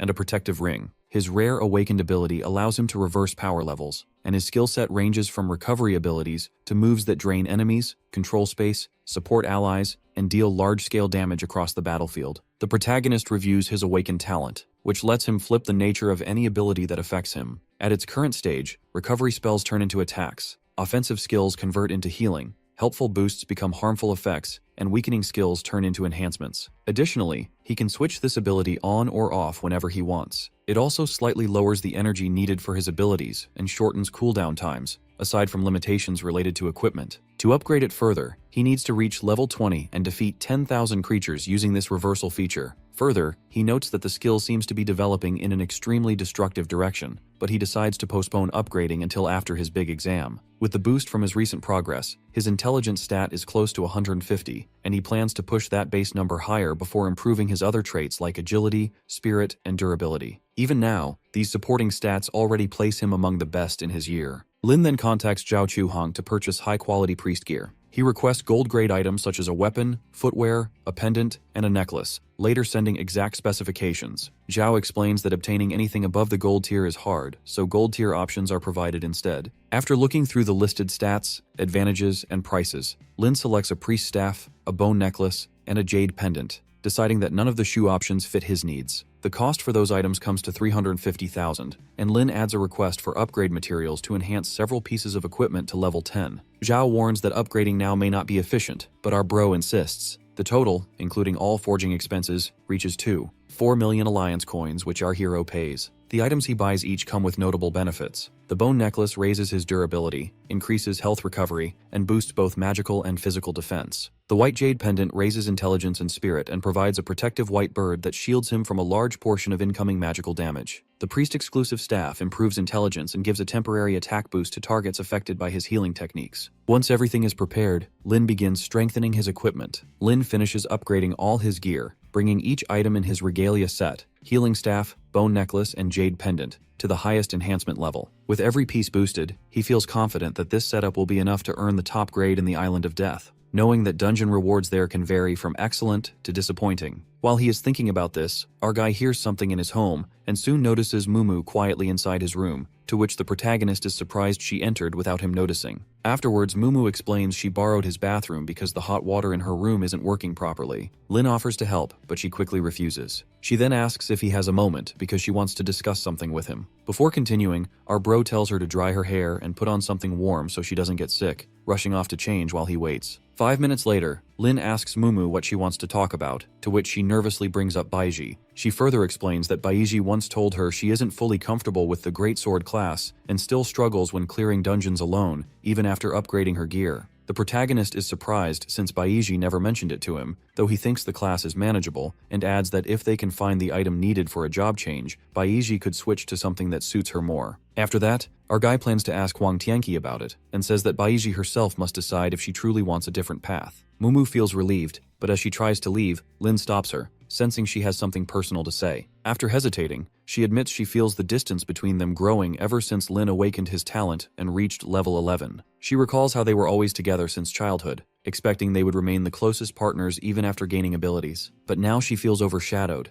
believing the protagonist no longer relies on her because he can earn rare rewards and draw everyone's attention on his own, while she only handles small tasks. As they advance, she feels more and more like she's holding him back instead of contributing meaningfully. Our hero tells Mumu she's worrying too much, but she argues that he doesn't understand how discouraging it feels to fall behind someone you admire. Moreover, she insists she doesn't want to depend on him anymore. Hearing that, the protagonist decides to push her toward improvement and tells her that from now on she needs a strict routine. No more junk food, no late night eating, and early morning training at 5 a.m. unless they have a dungeon to clear. Furthermore, our bro explains the training will help her become quicker. When she questions whether stats alone determine agility, he points out she hasn't invested enough yet. Overwhelmed, she tears up, and Lin hands her a special item, the Heart of the Giant, saying it's the perfect support tool for her right now, especially since her clone ability can boost its effectiveness. Afterwards, he encourages her, telling her she has huge potential. After hearing this, Mumu vows to stop snacking and work harder. Lin sighs to himself about how practical gifts seem to motivate her. Then she suddenly declares she wants to test her mimicry ability, and confidently lists all the things she can do: massages, cooking, and cleaning, warning him to expect her full effort, leaving Lin confused.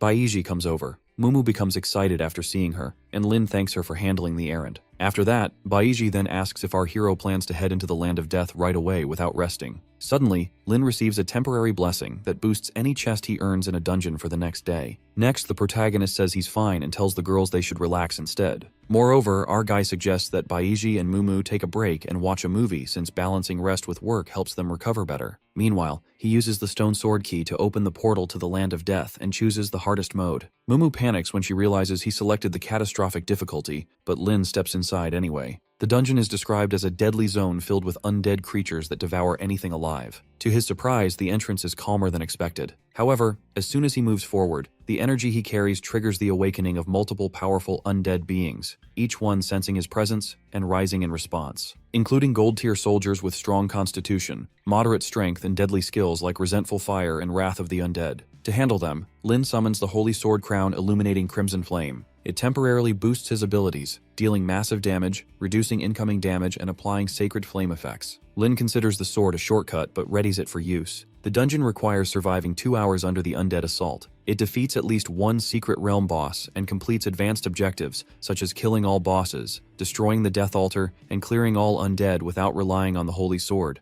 all before the Holy Knights arrive. After that, Lin activates Reversing the Radiance of All the Stars and his Reversal Divine Healing method. Calamity arrives instantly, dealing 1304 damage and wiping out the first wave of gold-tier undead in a second, thanks to his fully upgraded Demon Emperor set that provides a 90% healing bonus, without needing the ultimate skill Emerald Sea Rising. A second wave appears, prompting the protagonist to break through the blockade, head inside to defeat the boss and destroy the Death Altar, relying on the support of his two teammates. To boost his performance, he uses several items. A greater acceleration potion to increase movement speed for 5 minutes. A pill from the Wind Falcon egg to temporarily raise agility by 50 points. Thunder liquid to maintain a 5-minute continuous thunder flash dash effect to further increase speed, and smoked earth chicken to temporarily increase constitution. The protagonist activates his reversal ability. He then examines the Death Altar, a structure with 10,000 durability, low defense, and no attack power, which constantly calls undead from the underworld. Also, there are 5 of these altars in the Land of Death, each guarded by a secret realm boss. Destroying one stops new undead from appearing in that area, although the ones already summoned stay. Next, he confronts the giant zombie butcher, a level 15 monster with equal stats in every attribute and several deadly abilities such as plague spread, corpse toxins, regeneration, splitting into smaller versions, hook attacks, fatal strikes, and a stomach mouth used to devour enemies. Lin uses a reversal control skill to immobilize the giant undead, needing only half a minute before launching a chain of reversal attacks that break the altar and kill the butcher. After it dies, the creature divides into 2 smaller butcher zombies, which he also destroys with the plunder effect. This triggers the awakening of 2 major undead bosses, Skeleton Hing and Undead Lich. Afterwards, our hero notes that despite the dungeon being catastrophe level, the level limit makes it manageable for him. He summons his gold tier Dark Curse Rider to assist him for an hour, preparing to face these awakened bosses. Skeleton Hing, who strengthens all nearby undead with powerful auras and group-based tactics. The Undead Lich, a high-level necromancer capable of advanced dark magic like death waves, frost spells, gravitational attacks, and blood-freezing techniques. After that, Lin issues orders to finish them. The shield-bearing warrior addresses Lin as his master, to which our guy responds with irritation before ordering him to act. After that, the warrior follows his command and uses Moonlight Thrust, striking the Undead Lich. She reacts in pain as her curse shield activates. This shield can return all magic damage taken within 3 seconds back to whoever cast it. She cries out again and calls for the Lich King to support her, but our guy steps in, telling her that he is her real opponent. He unleashes the reverse tide of the Azure Sea, pushing the Lich King into a weakened, withered condition. The shield warrior then performs Rising Dragon Slash with 3 rapid hits, followed by the Lich's explosive curse attack. The Undead Lich tries to counter with Black Hole, preparing to destroy herself in the process. Our hero quickly warns his shield warrior that she is about to sacrifice her remaining life to drag him down, activating Blood Freeze. It is a suicidal spell that consumes her soul, releases a massive burst of ice magic, deals heavy freezing damage, and locks enemies in place. Shocked by the outcome, she realizes too late that she has failed, and the protagonist confirms that the target has been defeated and praises the shield warrior for his performance. In the end, the protagonist swings his sword with the force of disaster strikes, while the Lich King scoffs at humanity and warns that a greater darkness still awaits. With both the Lich King and the Undead Lich defeated, the important task of eliminating a secret realm boss is completed. This triggers the portal to open, allowing departure and granting rewards based on how many objectives were fulfilled. Nearby, the Darkwing Dragon, once the Dark Curse Knight's companion, remains mostly unused despite their past bond. Since this altar has also fallen, the undead no longer pose any danger. Our guy decides they should tidy up later and advance to the next zone first, because only the final 2 bosses remain. Lin notes that encountering them here saves him a long journey and extra fighting. After that, our bro notices the enemies catching sight of them and warns his companion to stay alert. The Death Dragon appears first, a revived ice-controlling beast strengthened by death energy. It stands at level 15 with diamond-grade qualities and skills that revolve around freezing power, heavy blows, and slowing effects. Beside it is the Daughter of Death, once an elven ranger who fought for justice before being revived into a dark archer whose enchanted arrows can turn the fallen into undead followers. Lin jokes that this one-time dungeon is more terrifying than his teacher, especially since it leaves no chance for an SSS rating. He then unleashes 2 powerful reversal techniques, flooding the area with overwhelming forces. The Daughter of Death furiously calls him an insignificant human for striking first, to which our guy responds by promising to show her a real surprise. She fires a deadly pin toward him, while the Death Dragon's freezing breath slams into Lin twice, but his healing offsets the damage. His abilities wipe one freezing effect, sharply boost his speed, and greatly raise his strength. The Daughter of Death is shocked that her shot failed despite aiming directly at his heart, and realizes she must have immunity to control attacks. Feeling something is off, she quickly orders the Death Dragon to advance first. Health rises in quick bursts, first by 512, then by 539, breaking one frozen effect in the process. Another surge lifts it by 699, clearing the frozen state from Lin as well. During this moment, the Daughter of Death releases a rapid shower of arrows toward the shield bearer, yet every shot fails to land. Her frustration grows as she realizes how fast the opponent is moving. Moreover, she refuses to let him approach and calls every undead under her command, forcing them to form a wall to block the enemy. She boosts herself with silence magic and a draining spell, gaining more health. Since her opponents rely on close fighting, she decides to use talismans that temporarily control living beings. The stronger the target, the shorter the control time, ranging from 1 second to a full minute, and this control only ends if she is defeated. Under this effect, she can force the controlled target to harm themselves repeatedly for heavy damage until the talisman ends. Even a single second of control is enough for her, and she aims at the protagonist with confidence. During this, the Dark Talisman rider becomes heavily slowed. Movement drops sharply, attack speed falls, and even attack strength decreases. Lin quickly calls for a defensive stance. The rider forms a heavy black shield that greatly reduces damage but slows them even more. The Daughter of Death tries to get around the shield, believing that once she reaches an opening, she can finish the fight. She thinks her opponent is nearly out of health and prepares to strike, planning to move on to the others afterward. But our guy triggers a reversed spell that cancels harmful effects and binds the enemy. A large health recovery follows, and negative conditions are removed, turning the situation in Lin's favor. The Daughter of Death is shocked that Lin is still standing. After that, the protagonist immediately orders a shield charge to break her action, then follows up with a powerful upward strike. The Death Dragon falls first, and the Daughter of Death accuses them of fighting unfairly, to which Lin answers with a reversed healing technique mixed with destructive force, which ends the Daughter of Death for good. After that, Lin divides the work so that he takes one direction, while his companion clears the opposite side. Our hero believes that once they fully remove the altar's influence, the dungeon will be finished. Despite its unusual layout, he realizes the challenge isn't as hard as expected, and unleashes an ability that sweeps across the undead like a wave, allowing them to finish everything in less than 10 minutes, well within the 2-hour limit required for the 4th task. A system notice confirms they have defeated every undead in the area, and successfully completed the first 4 objectives. However, our bro senses something is still off. A system alert announces that the shadow form of the dual-winged angel hero is descending, opening a 5th hidden mission called Destiny's Choice. 2 options appear. The first is accepting divine blessing, which means handing over every collected undead soul to the Holy Sword, and exiting the realm with an immediate S-level rating, though not the highest one. The second option is choosing the Godslayer path, which requires defeating hero's avatar. Success grants a rating higher than SSS, but failure drops the score all the way to C. The protagonist realizes this means the dungeon hides a rating above SSS, something most people probably don't even know exists. He wonders if veteran adventurers kept it secret, but then reasons they wouldn't hide it since hardly anyone could trigger such a requirement. Also, he considers that secret realms evolve, so it's possible this upper tier was created beyond human awareness. To him, this new rating feels as unreachable as ancient people trying to reach space. Another alert mentions the Dark Curse Knight retreating while its summon cooldown begins. Suddenly, immense pressure fills the area, and our guy thinks the presence resembles the highest authority of the angelic order. Yet the hint suggests he should be facing only an avatar, not the real being. After that, he looks for where the projection will appear. The system then reveals the details.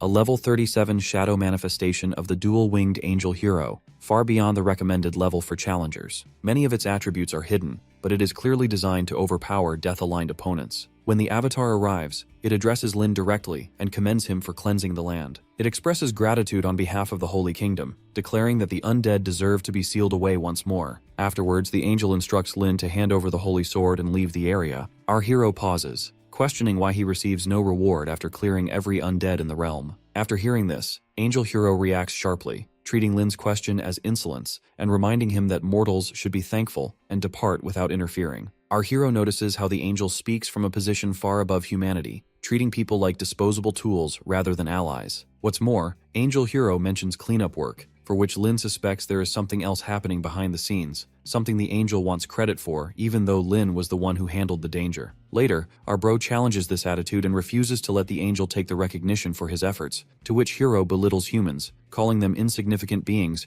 meant to serve the Holy Kingdom, and accuses Lin of defying sacred will. Our hero decides he won't listen any longer and launches an attack, activating Plunder without hesitation, to which Hero then calls down divine power as the clash begins. Angel Hero unleashes powerful attacks, showing every weakness Lin has, yet claiming divine punishment will catch him. The angel strikes with the Scarlet Flame Crown and calls down thunder, but our hero continuously restores his health, reversing damage and shining with healing light. Even when one strike reduces his health, he quickly recovers and gains a damage boost. Angel Hero keeps shouting judgment spells, yet our bro notices the angel's behavior feels less threatening now, almost as if this version isn't the true form. After that, the angel becomes frustrated, shocked that none of the attacks, close range, long range, physical, or magical, are harming Lin. Instead, they keep restoring him, to which the protagonist responds, saying that if the angel had witnessed how he defeated earlier bosses, this wouldn't be surprising at all. Angel Hero is stunned that Lin seems untouchable and demands to know if he has some kind of invincible power, but Lin says the angel can barely harm him at all. The protagonist then unleashes a reversal skill that slows the angel's phantom 3 times, leaving it stuck in place with weakened strength and defense. He follows up with another reversed healing strike that causes heavy bleeding and another draining move that takes even more health. With these hits, the phantom angel collapses, marking the dungeon's completion. The system rewards Lin with a diamond-grade chest for clearing it and another diamond chest for meeting every hidden requirement, granting him the highest SSS score. As the realm dissolves, our guy gathers his strength to receive a personal reward and gains a rare evolving weapon called Flashing Spirit Moonshade, unique only to him. Later, the protagonist examines the special weapon he just earned,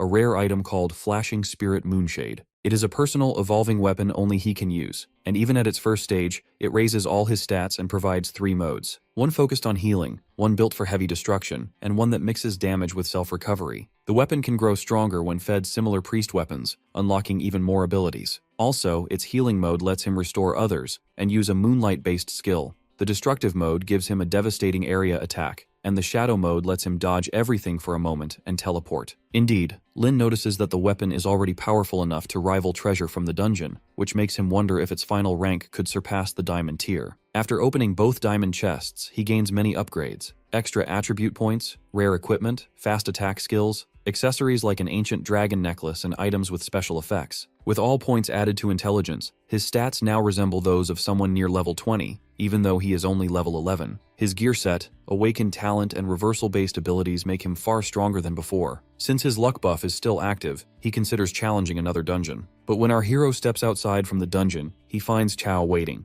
Chao is furious, blaming Lin for ruining his reputation, damaging his relationships, and causing people to push him toward quitting school. Meanwhile, Lin stays calm and remembers how he only intended to stop Chao from gaining attribute points, never expecting the situation to grow this extreme. Further on, our guy strikes back with Chao's own rod and reveals that Chao's actions involved lies and rumor spreading, not simply taking a guide. During the confrontation, the protagonist notices a dark, unnatural force rising from Chao, and he recognizes it as demonic energy. Lin realizes something is wrong with Chao as a strange presence echoes in the background. The voice of Lord Mei Gao tears into Chao's mind, calling him a useless clown that everyone ignores and despises. The voice pushes him deeper into anger, insisting that if he refuses to stay at the bottom, even more people will hate him. After this, Chao breaks down and screams that he wants to kill Lin. At the same time, Lord Mei Gao tempts him with promises of overwhelming power, urging him to abandon his humanity and accept the abyss. In the meantime, Chao finally gives in and asks for that forbidden strength. His body twists as he transforms into a fallen one. The protagonist watches this change and instantly understands that an abyss demon has already taken over Chao. Chao laughs wildly as the new power floods through him, amazed by the strength burning inside his body. Despite that, our hero gives him one last chance to stop, knowing the rules clearly allow professionals to kill a fallen one to protect innocent lives. If Chao continues on this path, our bro will be forced to end him. Meanwhile, Cao Yun bursts into crazed laughter, convinced the protagonist is finally going to pay for everything. He unleashes a corrupted sword strike powered by the abyss, and the moment that force hits, Lin's body is weakened. Plus, his stats drop sharply, his defenses crumble, and a bleeding effect starts draining his health. At the same time, Lin summons his power. Since Cao insists on pushing this fight, our bro prepares his own blade technique, and his attack lands cleanly. Even though Cao now carries abyss strength, the gap is still too large. Cao, shaken, realizes Lin's strike dealt huge damage even while weakened. After that, our guy points out that Cao is still no more than the equivalent of a basic boss to him. Cao refuses to accept it and screams that Lin will die, accusing him of relying on pure strength despite being a priest. During this, our hero thinks ahead and decides not to reveal his strongest reversal ability, because abyss demons are likely observing the fight, and if they discover he holds an invincibility-type power, they could escape and alert others, putting him at a disadvantage. Moreover, Lin knows that Cao never had strong judgment or proper understanding of combat. Plus, Cao doesn't even realize there was extra magic damage hidden within the physical strike. Lin now plans to use this fight as bait to draw out any abyss demons watching from the shadows. Further ahead, our guy focuses on keeping Cao alive just long enough to lure out the hidden demons. At the same time, he grows annoyed by how weak Cao still is. Even after absorbing abyss power, a swordsman boosted this much still loses to a priest, which shows how little potential Cao ever had. To the protagonist, he's nothing more than a disposable pawn. Meanwhile, the demon influencing Cao begins plotting. It wants Lin dead, believing that if Lin falls, Huang Xiaofeng's trust in Lin's strength will shatter, and with that trust gone, Huang could be manipulated and dragged into Meigao's forces. The demon considers two options: corrupting Huang through Lin, or convincing Lin directly. In the end, it prefers using Lin's death as the spark. During the clash, Lin loses more health, though he restores himself instantly with a cleansing ability that cancels the bleed. Chao freezes for a moment, shocked by the sudden recovery. At that point, our bro states that the one standing before him isn't Cao anymore. Instead, it's the Abyss Demon wearing his body. In the meantime, the demon realizes the Alliance is already heading toward this location and becomes impatient. It decides to end the fight quickly, urging Lin to die or to surrender himself to the Abyss. Our hero instantly recognizes that the demon has swallowed the bait. He plays along, pretending to consider the offer and questions what the Abyss can even provide that would make joining worthwhile, pushing the demon to reveal its intentions. The demon, however, acts like its offer alone should be convincing, unaware that Lin is stalling for time. In the meantime, Cao proudly displays the Abyss energy rotating around him, acting as if this new strength makes him unstoppable. Lin studies the change with curiosity, finding the transformation more amusing than frightening. He shifts the conversation toward the demon's interests, and casually brings up Huang Xiaofeng, reminding the creature how Huang once rejected its offer and even scolded its allies. Hearing this, the demon instantly reacts. It snaps that Huang was originally chosen by it, but the boy refused and even mocked the Abyss. The only reason they still wanted him was because his potential made him a perfect fit for abyssal corruption. Taking advantage of the demon's frustration, the protagonist begins weaving a completely fabricated story. He claims he already earned the Alliance's trust and will climb their ranks until he reaches their inner circle. From there, he says he'll quietly harm everything, dragging humanity into ruin and wiping out the entire world. Chao, possessed and unstable, can't understand the motive and questions why someone so admired would want to destroy everything. Our bro answers with a cold explanation that humans pretend to be noble but step on each other whenever it benefits them. Further, he describes how so-called protectors failed his family, leaving his parents to sacrifice themselves so he could live. To him, the world runs on cruelty, not compassion, and no one is guiltless. Hearing this twisted reasoning, the demon grows excited. It believes Lin's bitterness is real, thinking it has finally found someone who shares its worldview. The Abyss Demon tries to tempt the protagonist with its power and asks him to join it to gain ultimate strength, to which Lin pretends to accept but actually prepares to attack. He summons his special Moonlight Sword and activates its destructive mode. The demon is surprised and cannot react in time and realizes he has been tricked. Moving forward, our bro uses his skills to hit the demon repeatedly, taking advantage of buffs that make his attack stronger. The demon becomes weak and burns, which lowers its attack power a lot. Lin finishes the fight quickly, and the sword begins absorbing the demon's remaining soul. This process increases the sword's power and all its stats. Indeed, our hero realizes that weapons that grow can get stronger by absorbing souls of abyss creatures, and he wonders if other creatures' souls could also improve the weapon. People nearby are confused because they can't see what happened during the fight. They notice someone collapsed on the ground and wonder if the city's trained professionals have arrived yet. Someone assures them that the city patrol has already been alerted and should reach the area very soon. Meanwhile, Lin thinks to himself that he should report the discovery about his growth-type weapon, specifically that it can take in the leftover soul of an abyss demon, to the Alliance. As he is about to leave, the patrol suddenly appears. The officers immediately point at him and tell him to drop his equipment and place his weapon on the floor. The protagonist wasn't surprised since he expected them to appear. They shout again, ordering him to raise his hands and warning that they can attack if he resists, to which our hero cooperates. One of the patrolling professionals uses a weak poison-type paralysis skill on him. It's meant to temporarily immobilize suspects so no one gets hurt, and the effect is gentle enough that he doesn't feel pain. These professionals are responsible for keeping the city secure, and using paralysis is their standard safety routine.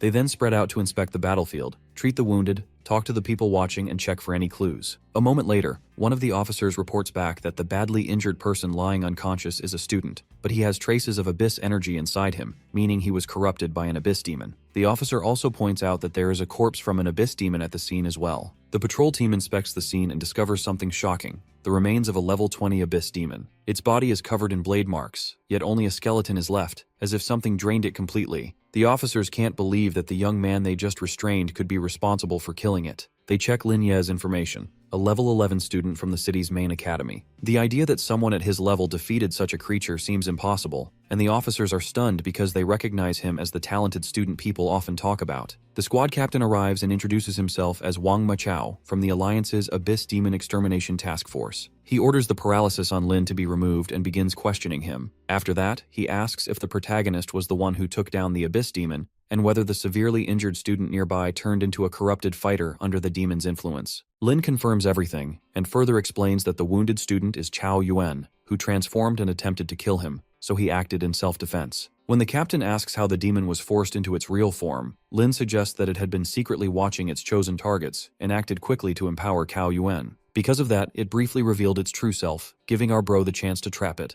The captain is stunned, because deceiving an abyss creature is extremely difficult even for seasoned professionals. Yet Lin not only handled a corrupted opponent and the demon's true form at the same time, but he also managed to leave Cao Yuan alive with exactly 1% health, a level of control even full professionals struggle to achieve. Impressed but needing to investigate further, Captain Wang politely requests Lin to accompany them to the Alliance branch for proper questioning. One of the soldiers reacts with surprise when he realizes the student involved is Lin Ye, someone widely known for his achievements. Indeed, Wang stays focused on the emergency, explaining that the safety of the city comes first, so the usual rules must be followed. Moreover, Wang warns that this situation might disrupt Lin Ye's upcoming professional test, and he can't relax the procedure for him. The protagonist stays calm and expresses full support for the team's efforts against the Abyss demons. Meanwhile, another superior steps in and makes a firm decision, and states that our hero does not need to be taken in for questioning or monitoring. Wang is shocked because this goes against the usual protocol and worries about being punished for ignoring the rules. The superior reassures him by explaining that the choice isn't his alone. The headquarters president and all department heads have agreed, and they decide to delay the case until after our bro completes his professional test. This puts Wang at ease, knowing he won't face consequences. The superior brings up Lin Ye's past achievement, explaining that he once defeated the well-known curse teacher completely on his own and earned access to the Forgotten Lair. Wang, who always assumed the stories were exaggerated, starts rethinking everything after seeing Lin Ye's calm behavior. He begins to wonder whether the protagonist possesses an extraordinary gift or a unique ability that naturally restrains dark-type enemies. Further, our hero explains that the demon they encountered, Mego, is the same creature that previously tried to influence Huang Xiaofeng, and when that attempt failed, it targeted Cao Yuan instead. After hearing this, the superior is impressed by how quickly Lin Ye connects the events, so he continues without hiding anything. The superior adds that Huang Xiaofeng was revealed to have an extremely rare trait linked to corruption, something that appears in very few people. The protagonist explains further that he manipulated the demon easily because Huang Xiaofeng constantly resisted the creature and frequently mentioned Lin Ye in front of it. This made the demon assume there was hostility between them,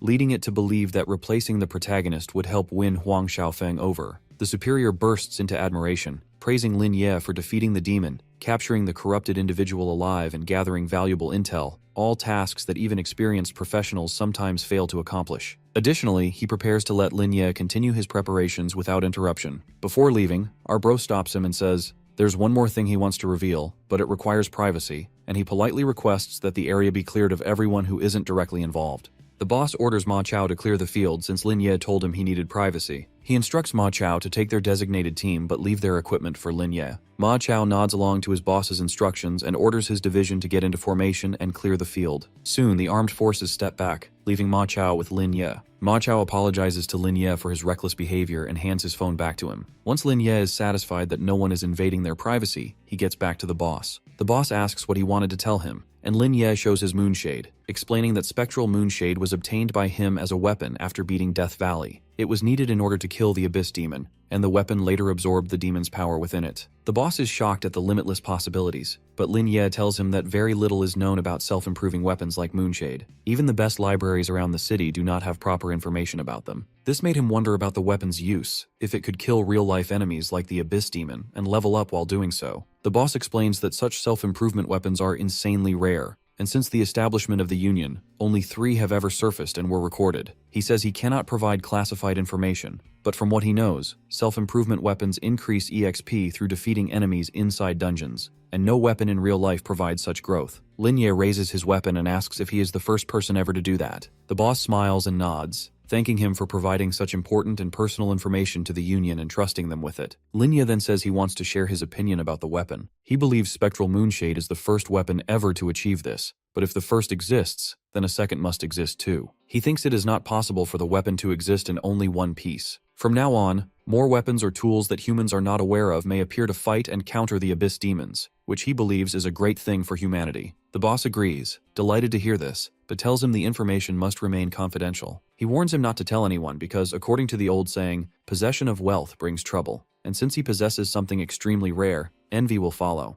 The boss adds that there are not many young people like him who can see the bigger picture. The Union will be stronger and greater with someone like him. He ends by telling Lin Ye that he will inform the higher-ups and they will take the matter seriously. For Lin Ye, what is important now is to take his professional exam and the match, and he is free to contact the union regarding this matter. With that, Lin Ye ends the call. He walks toward Ma Chao to hand the phone back. Ma Chao tells him he is looking forward to seeing Lin Ye around the union and hopes he becomes one of them, and tells him to call him Old Wang from now on. Lin Ye nods, saying he will take his leave now, and leaves after calling Ma Chao Old Wang. On the other side, the boss asks Tian Qi about his talk with Lin Ye. Tian Qi tells him that Lin Ye is insanely talented, calm, and able to see the bigger picture. Guanyin is the only other kid near Lin Ye's age who is like him and just as talented. He adds that he once thought Guanyin would be the leader of this generation, but now that Lin Ye is here, it is hard to say. The boss laughs, saying that young people have their own way of handling things. But the way Lin Ye is always collecting weapons targeting demons around dungeons shows he is someone with infinite potential. Lin Ye enters his building and yells that he is home after opening the door. Mumu hides behind the sofa, about to yell and scare him, but Lin Ye spots her before she can shout, calling her out for her prank. Mumu huffs in anger, telling him to pretend to get scared for once. Lin Ye calls her out again for hiding and sneaking snacks at home. She promises him she will work hard. Mumu gets up from behind the sofa, opens her stats, and tells Lin Ye to look at her level. She smirks and says she is also level 10 now, leaving him shocked by her fast upgrade.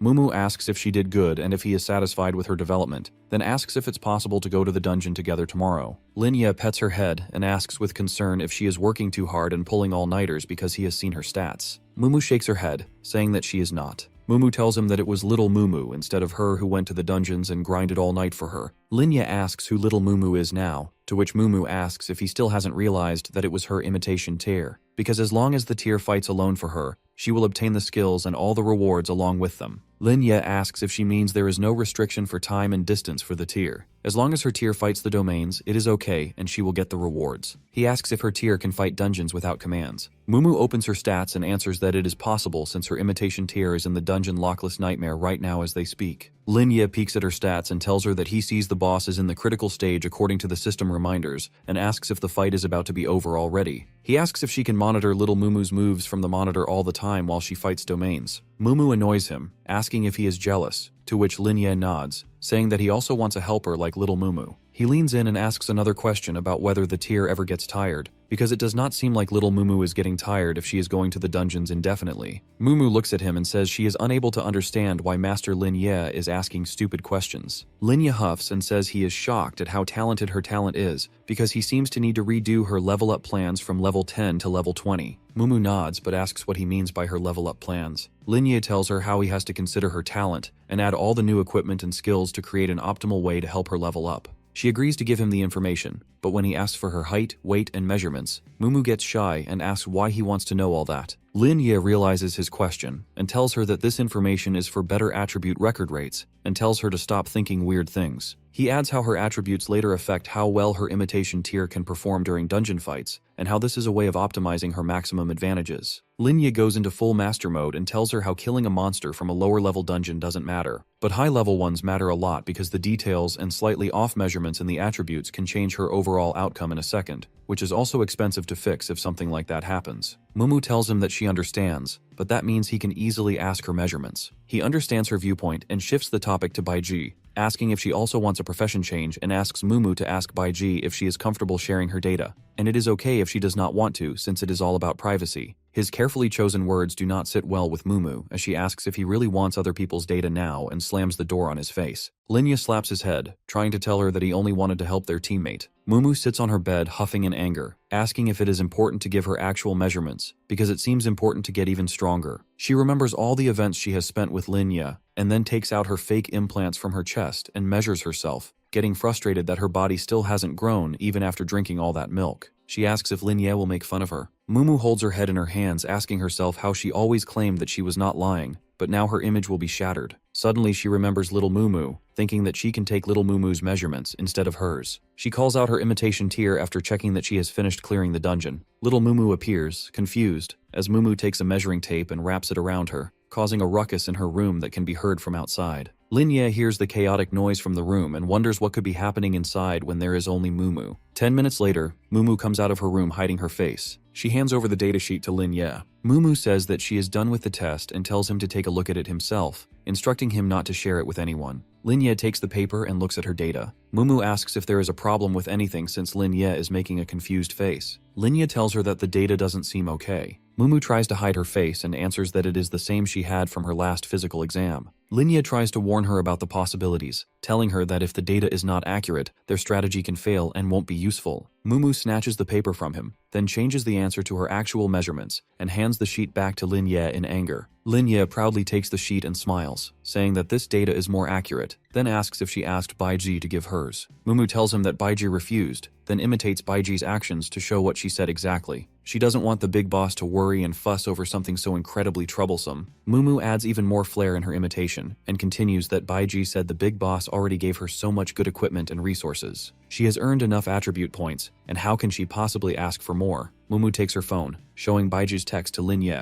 She specifically explained that it's not an excuse out of privacy issues, and that she doesn't think the attribute point formula is useless, and to show she trusts him fully, she sent her last physical report. Lin Ye sighs, saying that if he didn't know her any better, he would have thought something else, but since he knows who Baiji really is, it seems she truly doesn't want him to worry about getting her new equipment. He sends the last year's physical report to himself from Mumu's phone and adds that he cannot let their teammate go without helping her when she has such amazing talent at her hand. Staying on topic, Mumu tries asking Lin Ye something. He finishes filling up the form and turns towards her. Mumu tells him that little Mumu learned another skill and she just got a notification from the system. The skill is called Soul Summoning Bell, which can be used to summon spirits and make them fight, but it didn't specify what kind of things she can summon with it. Listening to this, Lin Ye gets shocked as he asks in confusion if little Mumu is also able to summon things now and wonders if they are playing an infinite nesting doll game. Mumu shakes her head, telling him that it's not the same thing. The thing they do is different because her ability to summon spirits can only be used in Secret Realm dungeons. But Mumu has limits since she cannot use her abilities in reality, and unlike spirits dying in realms, dying in reality is not the case for her since little Mumu can be revived. She adds that she is only aware of little Mumu because she hasn't tested the others yet. Lin Ye plans to go into the dungeon and test out its specific effects. Both of them enter the dungeon's secret realm, Lizardmen tribe. Mumu asks if Lin Ye changed his priest weapon to knife form after seeing his new sword. Lin Ye offers to let her test it out. He shows her the after effects of the strike. Mumu tells him it is not that impressive and tells him to prepare for the impressive skills of her little sister. She uses bionic tears and activates the exclusive skill for Soul Summoning Bell. Soon the bell appears in little Mumu's hands, but the notification alerts them that an unknown spirit has heard the bell's sound and established a connection in the world they are in, and soon it will descend here to fight them. They couldn't even get out of their shock when they heard a loud thud, and something very large started appearing in front of them. The system alerts them that Spirit Giant Tree Guardian has descended upon them. The spirit of level 10, with no proper information, stands in front of Mumu. Lin Ye looks at its stats and realizes that it is definitely a top-tier boss exceeding the gold level. He thinks that if Mumu levels up later, she can summon bosses of that particular level. The Soul Summoning Bell is similar to the item from the Curse Master, but the Curse Master won't die, and it is very difficult to obtain considering the cooldown. Understanding the situation, Lin Ye tells her to use the new giant to her advantage. She gets the signal and tells the Tree Guardian to eliminate the Lizardmen. The giant Tree Guardian lets out a roar, luring the Lizardmen towards him and uses Heaven's Strike. It's an exclusive skill that strikes the enemy with the power of a war spear,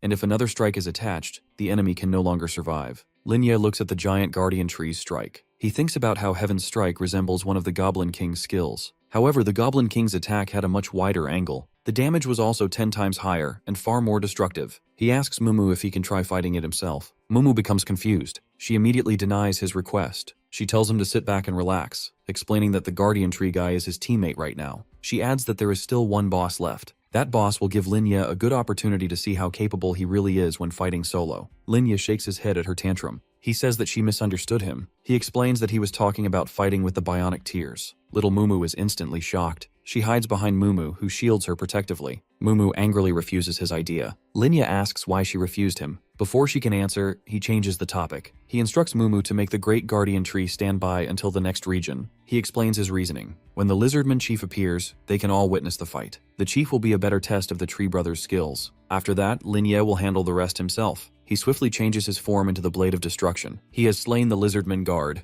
Mumu asks in shock how a basic level attack could deal such high damage. Lin Ye continues attacking the Lizardmen. At the same time, he reflects on something he hadn't noticed before. He never truly understood the bonuses of Spectral Moonshade. In the past, he mainly dealt long-range damage. He did so by reversing the numbers on healing skills. Now he can use Spectral Moonshade directly. It allows him to attack at a much higher speed. It also consumes less rage. The advantage is similar to before. However, these attacks are limited to common monsters. Enemies like angelic ghosts tend to ignore physical damage completely. Because of that, Lin Ye still has to rely on reversed healing skills. Those skills ignore all defenses. They are the fastest way to defeat powerful enemies. With that strategy, he finishes off the Lizard Man. He then enters destruction mode. In a short time, he wipes out the entire Lizard Man group. Mumu watches his growing strength. She tells herself that she cannot fall behind him. Little Mumu gives an order and tells the Great Guardian Tree to join forces with her and destroy all remaining enemies. Linya steps back and he instructs the tree to show off. Meanwhile, he calmly heals himself and switches his blade form back to the Blade of Salvation. He believes this is the perfect moment. It is time to witness the power of Moonshadow between the crevices combined with Oath of Ocean and Moon. With those abilities activated, the three of them push forward. They continue killing enemies until they reach the Lizardman's tribe. At the tribe, 300 lizard warriors stand ready to fight them. Mumu points out the obvious. 300 lizard warriors should be able to deal a considerable amount of damage. Linya tells her to trust him, and he promises to keep the tree man alive. For now, his priority is focusing on healing. After saying that, he gives another order. He tells the giant tree guardian to rush toward the wall and break it. The tree man charges forward and his speed increases dramatically. He crashes into the wall and smashes it apart, invading the warriors' formation. Little Mumu follows closely behind as she fights the warriors, trying to hold them back. Suddenly, Linya activates the Moonshadow form on the tree man. This makes the summoner invulnerable to all damage for 3 seconds. It also increases movement speed and allows attacks to remain at a large capacity. Linya thinks to himself that this miracle spell protects and attacks at the same time. He then summons an illusionary moon jellyfish. It absorbs power from the moon, which further enhances their attacks, and the effect lasts for about 15 seconds. At that moment, the Lizardman Chief finally appears. Little Mumu steps aside and tells the Great Guardian Tree to fight the Lizardman Chief. She wants him to show everyone what he is capable of. The tree man charges at the chief. Linya watches closely and remembers that the tree man only takes instructions from Little Mumu, since she is his summoner. Linya observes the exchange of blows. He gathers information from the fight. He quickly realizes that the tree man has a disadvantage in close-range combat. After examining the situation, Linya decides to intervene. He switches his blade back to the Blade of Destruction. He unleashes Fallen Hell upon the enemy. In an instant, the dungeon is cleared. The tree man suddenly speaks and points toward Linya. He states that he can sense that this master is extremely strong. Linya turns toward the giant guardian tree. He asks what it was just saying. Suddenly, the giant tree guardian kneels in front of him. It says that before returning to the spirit realm, it has something it wishes to ask. Linya is caught off guard, and he asks what the guardian tree wants to ask. At the same time, he begins to think. The guardian tree is a sentient being from another realm. It was only summoned through the soul summoning bell. That makes sense, that this summoning can only happen once. If the guardian tree dies, it cannot be revived. He recalls the curse instructor. That being also possessed memories and intelligence. Yet it was only an illusion created by a summoning item. If the curse instructor were killed, it would simply revive again. Linya quietly hides his destruction power behind his hand. He then asks what the guardian tree wants from him. Linya asks another question. He wonders whether sentient beings from other realms are similar to abyss demons or the angels they have encountered before. He questions whether such beings pose a threat to humanity. The giant tree guardian replies only with the Forgotten Lair. This answer confuses Linya even more. The guardian tree continues speaking.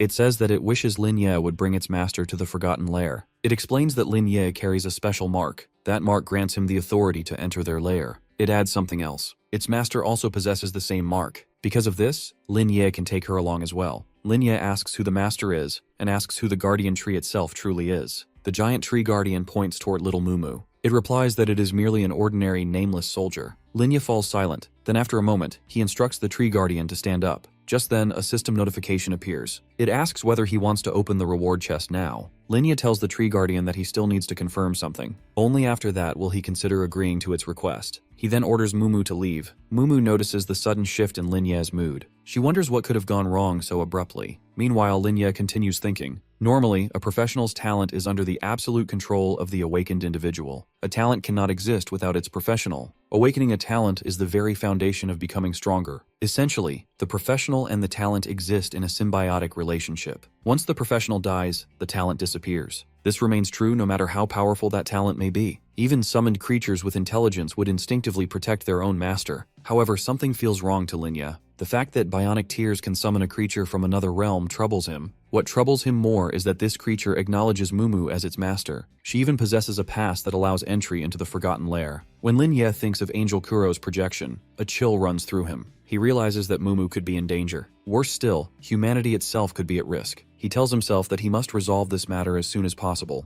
Linya walks toward Mumu and tells her that something urgent has come up. He asks her to stay behind or continue clearing dungeons without him. Mumu notices his gaze linger on Little Mumu and she asks whether something is wrong. Linya shakes his head and says that he might need to take some time off. After that, he makes a call and asks whether the other party is free right now. He later meets Huang Tiandu in Jiang City Center. Uncle Huang asks what urgent matter made Lin Ye rush to meet him in person. Lin Ye asks whether Uncle Huang or the Alliance is aware that he is eligible to enter the Forgotten Lair. Uncle Huang laughs and asks whether Lin Ye wants to learn more about that dungeon. Lin Ye recalls how Tianqi was the one who first brought up the topic. He asks whether the Alliance wants him to pass the professional test first. He suspects they are worried about his state of mind. Uncle Huang smiles and admits that this is indeed one of the reasons. However, he says he can still provide some information. He explains that Lin Ye likely does not understand the underlying danger of that dungeon. Uncle Huang explains further, the Forgotten Lair is dozens of times harder than any dungeon Lin Ye has encountered so far. Even the weakest monsters inside are at least diamond rank or higher. Many challengers have died before they ever had a chance to escape.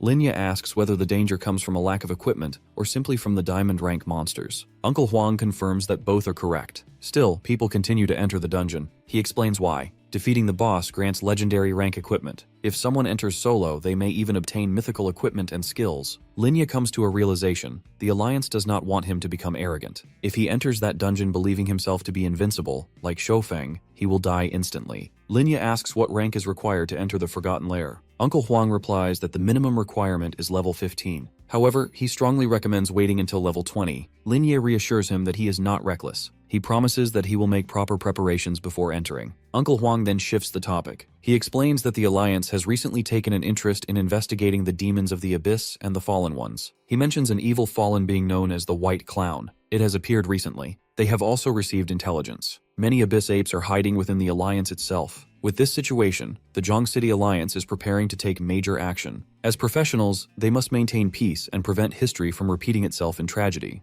Chairman Huang advises Lin Ye to pay close attention to his messages, that the changes will soon be made to future arrangements. This surprises Lin Ye. The chairman then reveals the reason. The Alliance has declared a citywide lockdown. Internal personnel are undergoing a cleanup process. Corrupt professionals are being identified and temporarily isolated. He further explains that with the upcoming vocational test, these corrupted individuals will be dealt with. The news has not been released yet to avoid unnecessary panic. He concludes by telling Lin Ye to focus only on his studies. The Alliance will handle the rest. Before the meeting ends, Lin Ye takes a sip from his glass, saying that he still has a question. He asks whether betrayal is possible. Specifically, he asks if a summoning type awakened talent could betray its professional if the summoned beings come from another world and possess self-awareness and memories. Chairman Huang shakes his head. He denies the possibility. He explains that awakened talents are symbiotic. They are powers nurtured from within. They live and die alongside their professionals, much like loyal allies. Because of this, it does not matter what is summoned or from which world it comes. It will never endanger its summoner. Even if the summoned beings possess intelligence and varying personalities, they still obey unconditionally. To reassure him further, Chairman Huang adds that this has been tested in battle. Even high-level control abilities that manipulate thoughts cannot make summoned beings attack their summoners. Lin Ye then asks about a specific case. He asks what would happen if the summoned being were an abyss demon. The chairman reassures him again, saying it still would not happen. Such talents exist within the Alliance. In these cases, abyss demons attempt to tempt humans into joining the abyss. Instead, those professionals integrate into abyss forces. They become informants. Their role is to relay the movements of abyss powers. After all questions are answered, Chairman Huang lowers his glasses. He asks whether Lin Ye is the one who awakened such a talent. Lin Ye answers honestly, saying it is not him. It belongs to a friend and teammate. As he reflects on the conversation, Lin Ye realizes something important. The Alliance will eventually learn that the biomechanical tear is being brought into the Forgotten Nest, just as the giant tree guardian requested. To clear the confusion, Lin Ye explains further. He tells the chairman that his friend's summoned being sensed his passage permit. It requested to enter the Forgotten Nest together. This revelation shocks Chairman Huang, making him stand up immediately. He is surprised that the summoned being claims to have a passage permit as well. Lin Ye admits that he doubts the claim. Chairman Huang walks toward the window. He reassures Lin Ye once more. He says that the being will not betray Lin Ye or his friend. However, he advises reporting the matter to the Alliance in advance. Chairman Huang refers to the summoner as a promising big shot. He tells Lin Ye not to worry. As long as the Alliance confirms that the being was not summoned through an illegal ritual or dark power, it will not be restricted in human cities. He guarantees something else as well. Lin Ye's summoner friend will not be investigated. Instead, she will be valued and cultivated. She will receive full access to resources, training, equipment, and future benefits. Lin Ye finally feels relieved and admits that he dislikes feeling tense and out of control. Chairman Huang notices that Lin Ye has finished asking questions. He then presents an autopsy report. It concerns an abyss demon. He explains that a senior prosecutor examined the corpse.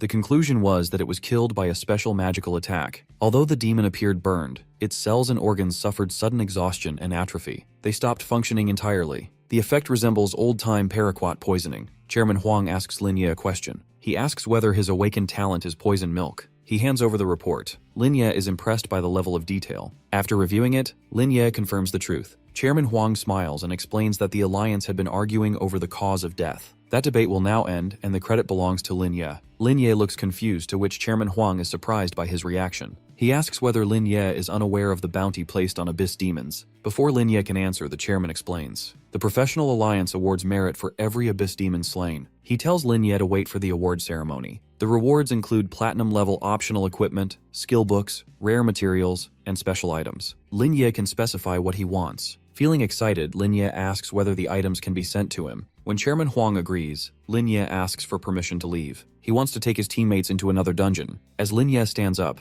Chairman Huang wishes him luck. He encourages him to take first place in the vocational test and bring honor to Zhang City. Seeing his enthusiasm, Lin Ye jokes. He asks whether the chairman is placing bets on him. Chairman Huang hesitates and both of them burst into laughter. Later that afternoon, Lin Ye spots Baizhi walking along the town streets. He approaches her and asks what the matter is. Baizhi turns around to face him. She says that she has made a decision. She has decided to give him her data. As she finishes speaking, she hands him a file. It contains all of her personal combat data. The gesture surprises Lin Ye. He is taken aback by how much trust she is placing in him. After a brief pause, Lin Ye makes a decision of his own. He resolves that he will not let her down. He tells her that once her level reaches 2, he will take her into the next dual instance dungeon. Based on the calculations he will make using her updated data, they will then decide whether she should change her class. The news hits Baizhi hard. A strong wave of happiness spreads across her face. Without wasting time, she enthusiastically heads toward the next dungeon. Her goal is clear. She wants to raise her level as quickly as possible. Lin Ye opens his mouth to say something more. However, she has already sprinted away. Seeing her excitement, he decides not to stop her or dampen her enthusiasm. Now, to complete his calculations, Lin Ye plans to base them on their last 3-person dungeon run. He will combine that information with Baizhi's current physical data. He examines the available records. All the necessary information is present. The skills data is complete. The equipment data is also complete. However, there is a problem. Because the last dungeon involved 3 people, Baizhi's individual data is not fully accurate. Speaking of Baizhi, her current performance is not particularly impressive. Aside from her lucky buff, there is little that truly stands out. Because of this, Lin Ye prepares a backup plan. He wants to ensure that she can pass the final exam. At the same time, he must keep her true talent hidden. Luck alone will not be enough. Somewhere deep inside a dungeon, a group of 4 evil followers is holding a secret meeting. Black Fist speaks first, suggesting that they should prioritize killing the one who murdered their lord, Mei Gao. Card interrupts him and warns the group that the Adventurers Alliance is watching everywhere. If they expose their abyssal powers, they will be discovered. Once exposed, they risk being arrested by the extermination team. After that, Card casually flirts with Fox, the woman in their group. While doing so, he mocks Black Fist, calling him big and clumsy. Black Fist shows clear annoyance at Card's remark. However, Fox ignores it. She states that she is more concerned about something else. She says she is worried about who their master will send as their new commander. To her, that matters more than Mei Gao's death. She then asks the group whether they should proceed with the assassination plan. Smoke Demon responds arrogantly. He agrees without hesitation. Black Fist speaks again. He says that they do not need to stop their operations. They can continue working behind the scenes without personally stepping in. Smoke Demon adds his own opinion. He says it does not matter whether the target is Lin Ye, the extraordinary student, or Shangguan Yan, their original target. He explains his confidence. The power of the item Catastrophe Bringer will take care of both. This special item increases a dungeon's difficulty to a catastrophic level. As Black Fist admires the Catastrophe Bringer, confusion fills his mind. He cannot understand why their master would use such a valuable item. In his opinion, their team alone is more than capable of defeating their enemies. Card looks down on him as usual. Without warning, he flicks 2 cards toward Black Fist. They stop just short of his skull. Card insults him, mocking his thinking. He says that believing the Alliance would allow them to kill their most protected target is nothing more than an easy path to hell. Fox notices Card's arrogance and tells him to calm down.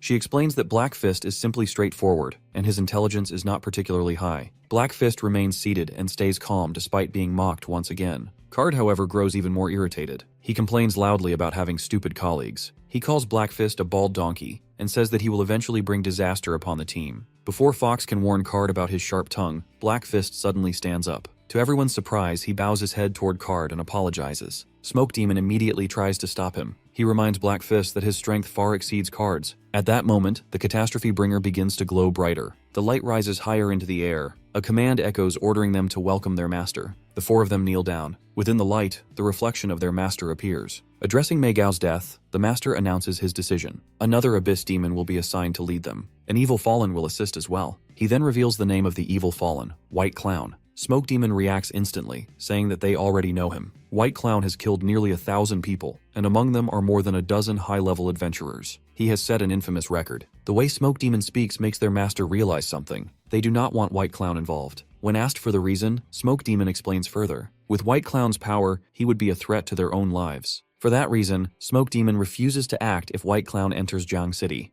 After Smoke Demon's declaration, the dungeon grows silent. The atmosphere becomes heavy and uneasy. Then, the master suddenly laughs and praises their way of thinking. He assures them that their rejection holds value. White Clown does not have the authority to restrain them or act alongside them. He explains further. White Clown has been sent to Jiang City for a different task. He will take over their original mission of killing Shangguanyan. At the same time, White Clown will cover for them. He will help them complete a new mission. Their new target is Huang Xiaofeng. After those two tasks are finished, the master guarantees something else. Once this once-in-a-lifetime fallen genius completes his duties, they will be free to deal with Lin Ye. The master then gives them instructions. He tells them to keep their identities hidden. They must follow the same plan as before. They will throw the catastrophe bringer into the final test's secret realm. This will enrage the dungeon boss. By doing so, they can kill Lin Ye without suspicion. They will make the professionals regret everything. Smoke Demon finally voices his concern. He asks whether wasting such a valuable item on Lin Ye is truly worth it. After all, the item can permanently drop diamond-grade equipment. Black Fist adds his opinion and suggests continuing to gather diamond-grade equipment. Once their lord is strong enough, he can kill anyone he wants. Smoke Demon presses further. He points out that Lin Ye's threat level should not exceed Shangguanyan's. If they must use the item, would it not be better to use it on Shangguanyan instead? The master finally responds and reveals new information. The Professional Alliance is secretly hiding the fact that Lin Ye has obtained a qualification certificate for the Forgotten Nest.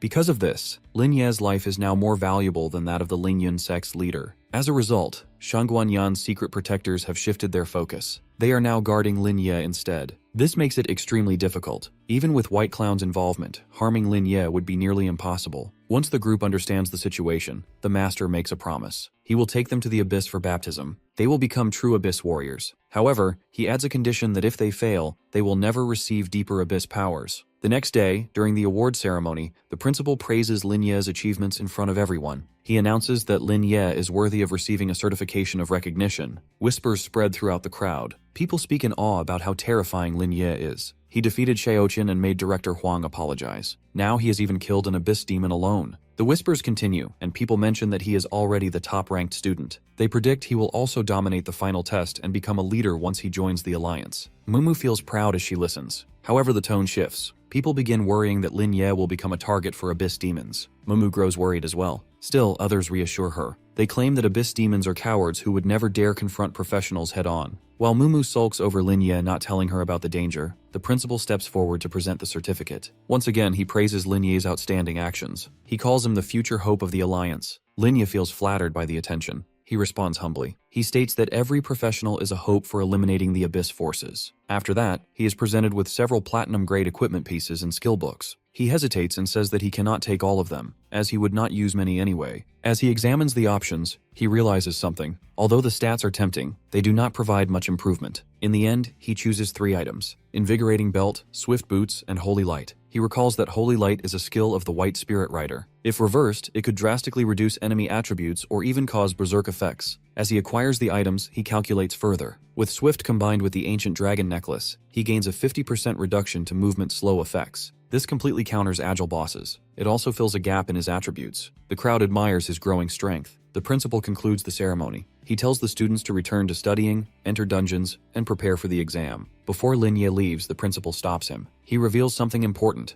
The Alliance has secretly assigned people to protect him. Today's public praise was deliberate. By placing Lin Ye in the spotlight, it becomes harder for Abyss forces to act against him. Lin Ye confirms that he understands. The principal then asks about his plans. The final profession test is only 3 days away. Lin Ye answers honestly. He plans to upgrade his equipment to level 10 and pass the test alongside his teammates. At that moment, the principal's bracelet beeps 3 times. Urgent information has arrived. He asks Lin Ye for the names of his teammates. He tells him to come along. There is something he needs to discuss. Inside the principal's office, Lin Ye provides information about his teammates. He says that Sumumu is doing well. However, Baichi worries him. She lacks strong talent. On top of that, she is considering a class change. The principal jokes lightly. He says that she must have some ability if Lin Ye chose her. He then becomes serious. The exam will not give anyone special treatment. However, if she passes, her future will not be an issue. She will not be excluded from the school. The principal advises Lin Ye to relax. He should focus on leading his team and preparing. With that, he hands Lin Ye a letter. He calls it his real reward. It contains the Alliance's plan. Inside the Lizardman dungeon, Baizhi continues fighting. She cuts down Lizardmen with her blade. Lin Ye praises her attack range. He tells her to trust her judgment and improve her reaction speed. She follows his advice. She fights more decisively. She dodges the boss's attacks more cleanly. When the lizard man raises its weapon overhead, Lin Ye gives another command. He tells her to maintain her angle as it is perfect. He tells her not to hesitate and she obeys. She defeats the boss and Baizhi reaches level 2. She gains a new ability, Lucky Hands. It increases gold drop rates. It also completely avoids bad class outcomes. This ability is a personal, exclusive passive and no one else can use it. Lin Ye praises her progress, telling her to stop hesitating and she should trust his commands. Even so, Lin Ye feels uneasy. He once believed she was suited for great swordsmanship because of her natural strength. Now he doubts that. He asks whether she truly wants to change classes. She becomes confused and asks if she did something wrong. Lin Ye reassures her while he explains that he knows how hard she has worked. He knows about her accumulated strength points. However, a class change concerns her future. Simply put, her constitution is not suited for a great swordsman. If she forces this path, she may cause irreversible damage. That would end her career. Once Baizhi understands, Lin Ye adds that changing classes requires clearing a difficult solo dungeon. Only she can enter it. He cannot provide a strategy. She may get injured and may lose hope. Even so, passing the exam will transform her combat experience. He pats her head and tells her the choice is hers. No matter what she decides, she will remain part of his team. Moved by his words, Baizhi reflects on her teammate's sincerity. Despite being a support buff, she has always been treated genuinely. She announces her decision to change classes, to which Lin Ye feels relieved. After clearing another boss, the two exit the dungeon. Baizhi feels dizzy, exhausted, and nauseous. At the entrance, they meet Sumumu as she complains that she could not find them. Tomorrow is the final test. Lin Ye walks up to her and tells her not to worry, showing her the letter and calls it a surprise. At the professionals' test site, students are panicking about their tests, hoping they won't screw up. When they take a look at the dungeon boss's stats, most of them feel hopeless about clearing it and wonder what to do. By the time Lin Ye and his team get there, the place is already too crowded. As the girls prepare to enter, Mumu hears her parents cheering for them from the non-student spectator area, while holding a board with their faces on it. The protagonist confusedly asks Su Mumu if she didn't tell her parents about the plan, to which she says that she couldn't let them know. This makes him realize that the information is actually very classified for them to not even hear from other channels. Right then, Zhang Heng, the city's lord, arrives and greets the students gathered there. He announces that this year's professional test is being delayed for 3 days due to some unexpected turn of events, so the reason they are all gathered here is something else. This announcement causes a state of confusion among the crowd. They begin to chatter about what could have gone wrong and wonder if the demon tide is coming for them again. When they continue to discuss whether it's about the fight in the west of the city or the infiltration of the otherworldly creatures, the city lord silences them by declaring that the city has some special recruit for the first time. The city lord then adds that according to the new regulations from the professional association, the special recruits will have to challenge a special dungeon instance with their teammates before the final professional test. This challenge will be broadcast live and recorded for all the students to watch and learn from it. With that said, he announces Lin Ye as the first special recruit of the city of Jiangcheng, a professional academy student. This spreads a wave of surprise and happiness over the students gathered there, and they all look at the protagonist with admiring eyes. The news reaches the evil follower group, and Card informs Smoke Demon about both the final test getting postponed for 3 days and our boy getting announced as the special recruit in Jiangcheng. He further adds that the Dungeon Out guy will solo challenge, which is actually the original final test dungeon. When Smoke Demon asks him if he has already deployed the Catastrophe Bringer, Card confirms before calling it too much of a coincidence that the Alliance hasn't moved to a new dungeon. Over Card's concern about the situation, Smoke Demon asks him to rest assured, since their master only ordered them to deploy the Catastrophe Bringer and ensure the assassination target enters it. Therefore, he tells Card to just confirm that the protagonist has entered the dungeon where the item has been placed, and then immediately join the team at the base without wasting time on anything else. In an anxious state, Card assures him that he has already activated the trap without anyone noticing, not even the city lord. Smoke Demon states the possibility of the patrolling professionals sensing the abyssal aura on Card, or them seeing the difficulty of the dungeon change and deciding to seal off the entire venue, which would eventually result in Card's permanent doom. At this, he uses his concealment spell and declares that he will return as soon as possible. Since he has been keeping watch at that side, he gets to know that the target is about to enter the dungeon. He then asks Smoke Demon about whether Black Fist has dealt with Huang Xiaofeng in the black market or not. Smoke Demon confirms that it has been done, though they are yet to contact Bai Xiaoqiu. He then tells Card not to worry about that guy since his life or death doesn't concern him as long as Shang Guanyan gets assassinated. Back in Zhangcheng City, the city lord calls Lin Ye and his team upstairs. The students keep excitedly saying how Lin Ye deserves to be the special recruit because of his huge contribution to the professional association and god-level awakened talents, which even Huang Xiaofeng never had. Once the protagonist gets to the top where the city lord is, the city lord asks him to just stay there for a while since the principal must have told him the news in advance. Upon his confirmation, the city lord opens a portal to enter the unknown dungeon, which Lin Ye and his teammates enter and acquire Return Bone Fragment. After using it, they can easily exit the dungeon right away. Suddenly, the trio gets a warning about the Return Bone Fragment being unable to be used when under attack. Another warning states that the dungeon's difficulty has increased to disaster level due to the influence of Catastrophe Bringer. This affects the Return Bone Fragment, and it begins to disappear, making it impossible for them to escape the dungeon. Right then, they are hit with scorching heat, which is too difficult for them to tolerate, and they realize that the dungeon has been mutated. Under the effect of the Catastrophe Bringer, the dungeon's internal structure has mutated, creating new maps and dungeon creatures. But some parts remain unchanged, thus they are requested to survive anyhow. The second the three of them enter the secret realm, Lin Ye orders formation immediately. He instructs his teammates to assemble in the defense formation practiced during previous simulations. Lin Ye looks back, reminding himself that Yunnan Forest's final boss consists of 3 intelligent humanoids. He explains that at the golden level, their greatest challenge comes from simultaneous concentrated attacks. The assessment focuses on clearance duration and precise details regarding the reduction of their health. Mistakes in combat do not matter because unnecessary health will be lost due to misuse. Baija huffs, commenting that the dungeon's difficulty is moderate but now feels dangerous. The Corrupted One's interference has elevated the dungeon's challenge far beyond the original intention. Outside the professional exam entrance hall, spectators stand and observe the stats of the team. Some recall how Yonan Dungeon almost cost them their lives during professional tests previously. Others curse the Corrupted Ones, claiming they want exam takers to die for amusement. Some sit quietly, observing Lin Ye's fight against the enhanced bosses, watching cautiously for safety. Others pray silently for Lin Ye's protection, fearing the loss of another talented genius. Amid these heated conversations, the Corrupted One remains hidden, scheming against the arrogant genius. He thinks that Lin Ye's ignorance and arrogance will soon lead to his downfall. Back in the secret realm, Lin Ye tells his teammates about changes from the Catastrophic Bringer. He explains that so far, only high-temperature flames appear, while mobs and terrain remain unchanged. Just then, the first enemies appear, half-serpent humanoid creatures emerging from the surrounding foliage. Mumu observes that they have been waiting patiently for Lin Ye and his team's arrival. These half-human, half-snake creatures inhabit Yonan Forest, attacking with daggers and poisoned blow darts. They prefer hiding in bushes or tall grass, ambushing opponents with swift, sudden strikes frequently. The snakes launch their attack immediately, letting a poison arrow strike Lin Ye's shoulder. Lin Ye shields himself and counters using the surprise attack spell, Azure Sea Tide, efficiently. The serpents scatter to evade, attempting to escape the damage and regroup with caution.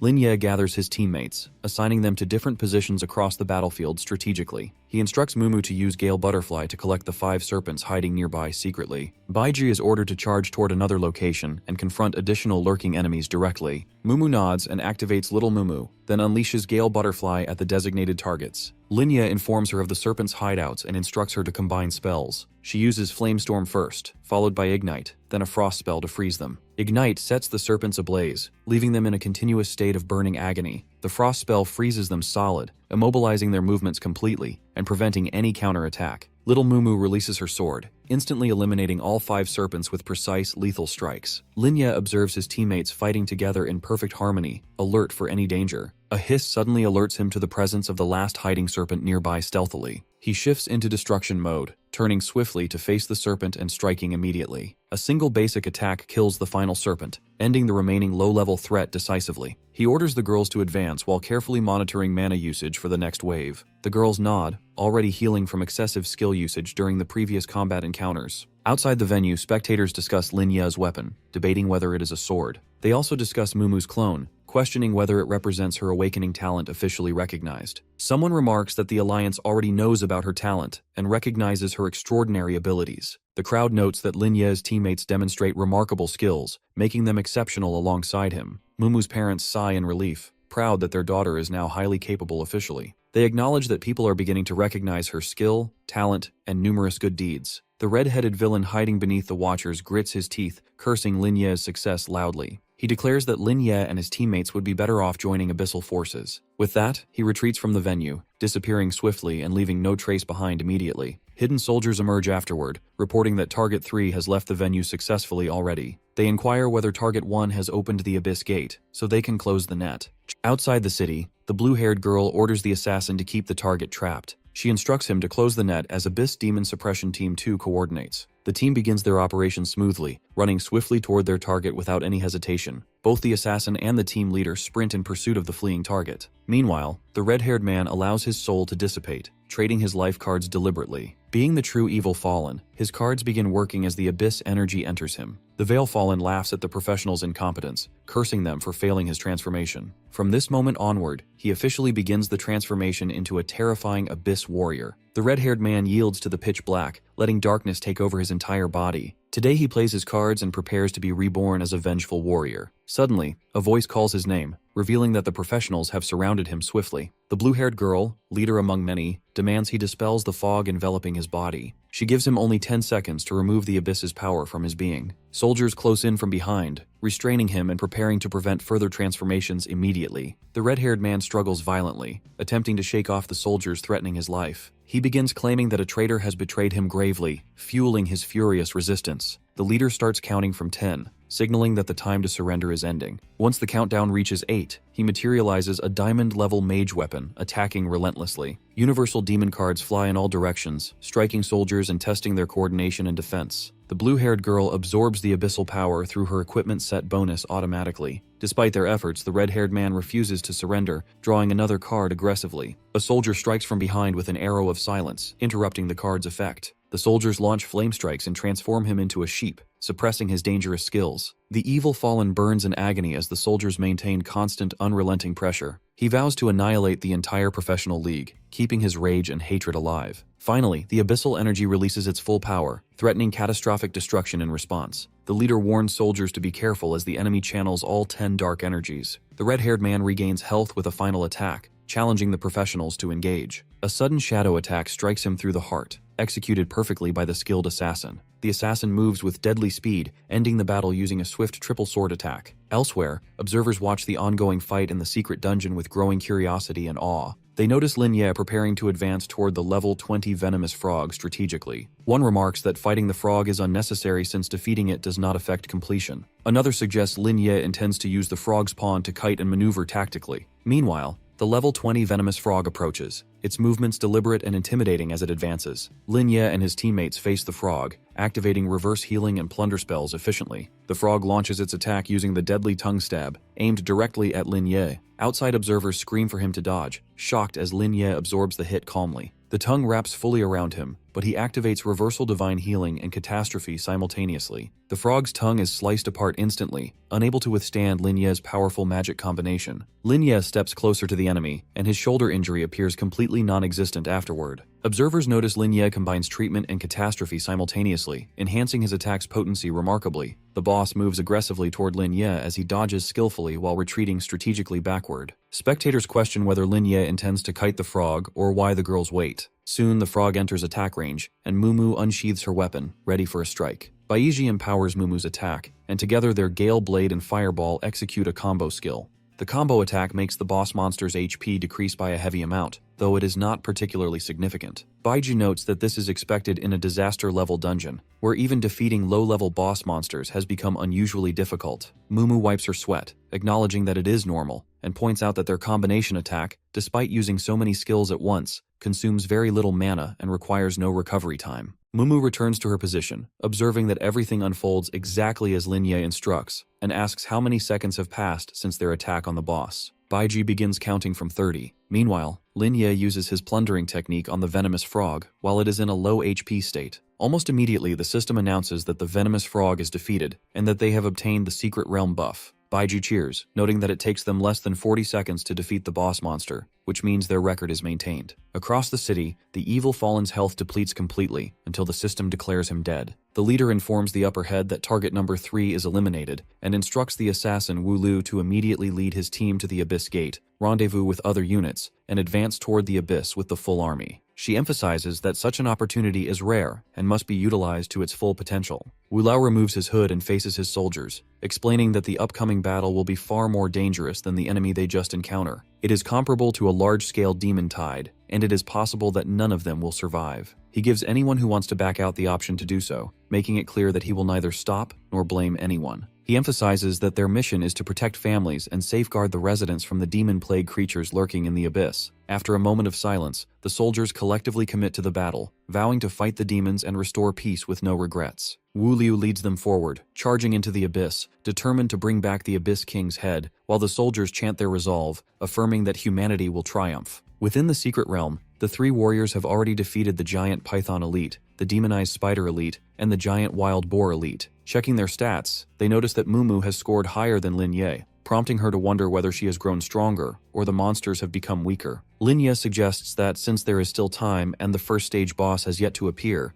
Mumu should summon the giant tree guardian. Using the summoning bell, Mumu calls forth the guardian tree, which descends with a platinum level buff. Observing the scene, the professor expresses shock, recognizing that this is not the first stage monster, and acknowledges that Lin Ye's potential is limitless, especially given that the creature is summoned by Mumu's avatar. The system then sends an alert that the shadow of Yan'an has detected their presence. Lin Ye informs the others that it is approaching, and soon a humanoid monster of level 20, modified by level 10, appears before them, with a description stating that it attacks and brutally kills anyone who comes near. Lin Ye commands the guardian tree to attack, instructing it to use the knight's charge, follow with Heaven's Strike, and anticipate the ending. The guardian tree executes the attack, striking the knight and sending the shadow of Yan'an into a downed state. Lin Ye then tells the girls to stop conserving their mana and use all their skills to quickly reduce its health. Mumu activates her Ice Seal technique, freezing the knight as its health drops rapidly. Baizhi positions herself and strikes with a firestorm. The trio combines their techniques and considers switching to close combat skills since their large ranged attacks have already been used. Before they act, the system informs them that the shadow of Yan'an is defeated. Suddenly, the knight rises in fury and launches a direct attack toward Lin Ye.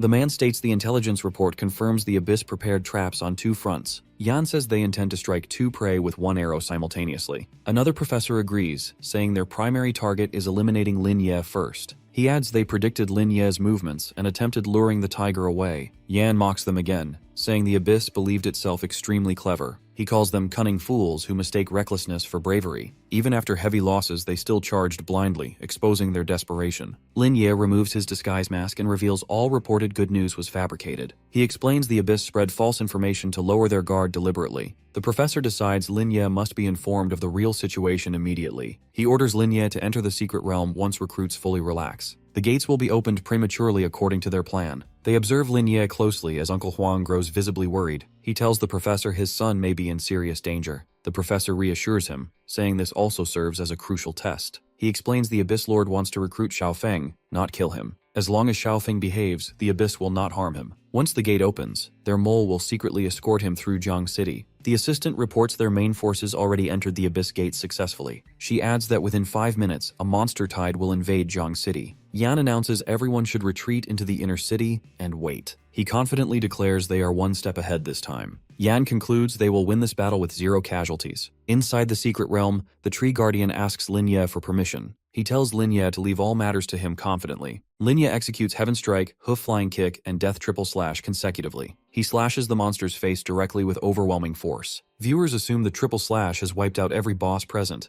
Another observer comments he killed a platinum-level boss within 5 strikes. Someone says his skill usage suggests a powerful awakening status. One person voices objections regarding the priest-student's combat talent. He argues Lin Ye lacks tank toughness and sufficient mana sustainability. He insists Lin Ye is too fragile if controlled during battlefield combat. He advises priests should avoid such frontline tasks altogether. Another observer counters that Lin Ye may be deliberately holding back. After all, Lin Ye is still a newly recruited student. Someone notes his dodges and timing are flawless and precise. They recall he scored full marks in every practical examination. He asks the teacher whether he agrees with this assessment. The teacher replies a true all-round genius could easily replace him. Another observer highlights Mumu's uniqueness through her advanced clone techniques. When used correctly, her combos excel against penetrating otherworldly creatures. Someone whispers urgently into the leader's ear. The leader hastily announces the viewing is paused due to imminent danger. Chaos erupts as people scatter and shout in panic. He urges everyone to stay calm, promising safety through composure. The pink-haired girl speculates another demon tide is approaching. He reassures them, stating the Alliance's strength is overwhelming. He orders everyone to retreat, refusing to endanger the students further. Meanwhile, inside the realm, a girl hands Linya a golden barrier scroll. She explains the Alliance prepared it as a new abyss map. Mumu insists on following Linya forward. Linya stops her, instructing her to stay with Baiji. He says he will enter the gate alone with the Tree Guardian. Linya warns the road ahead is extremely dangerous.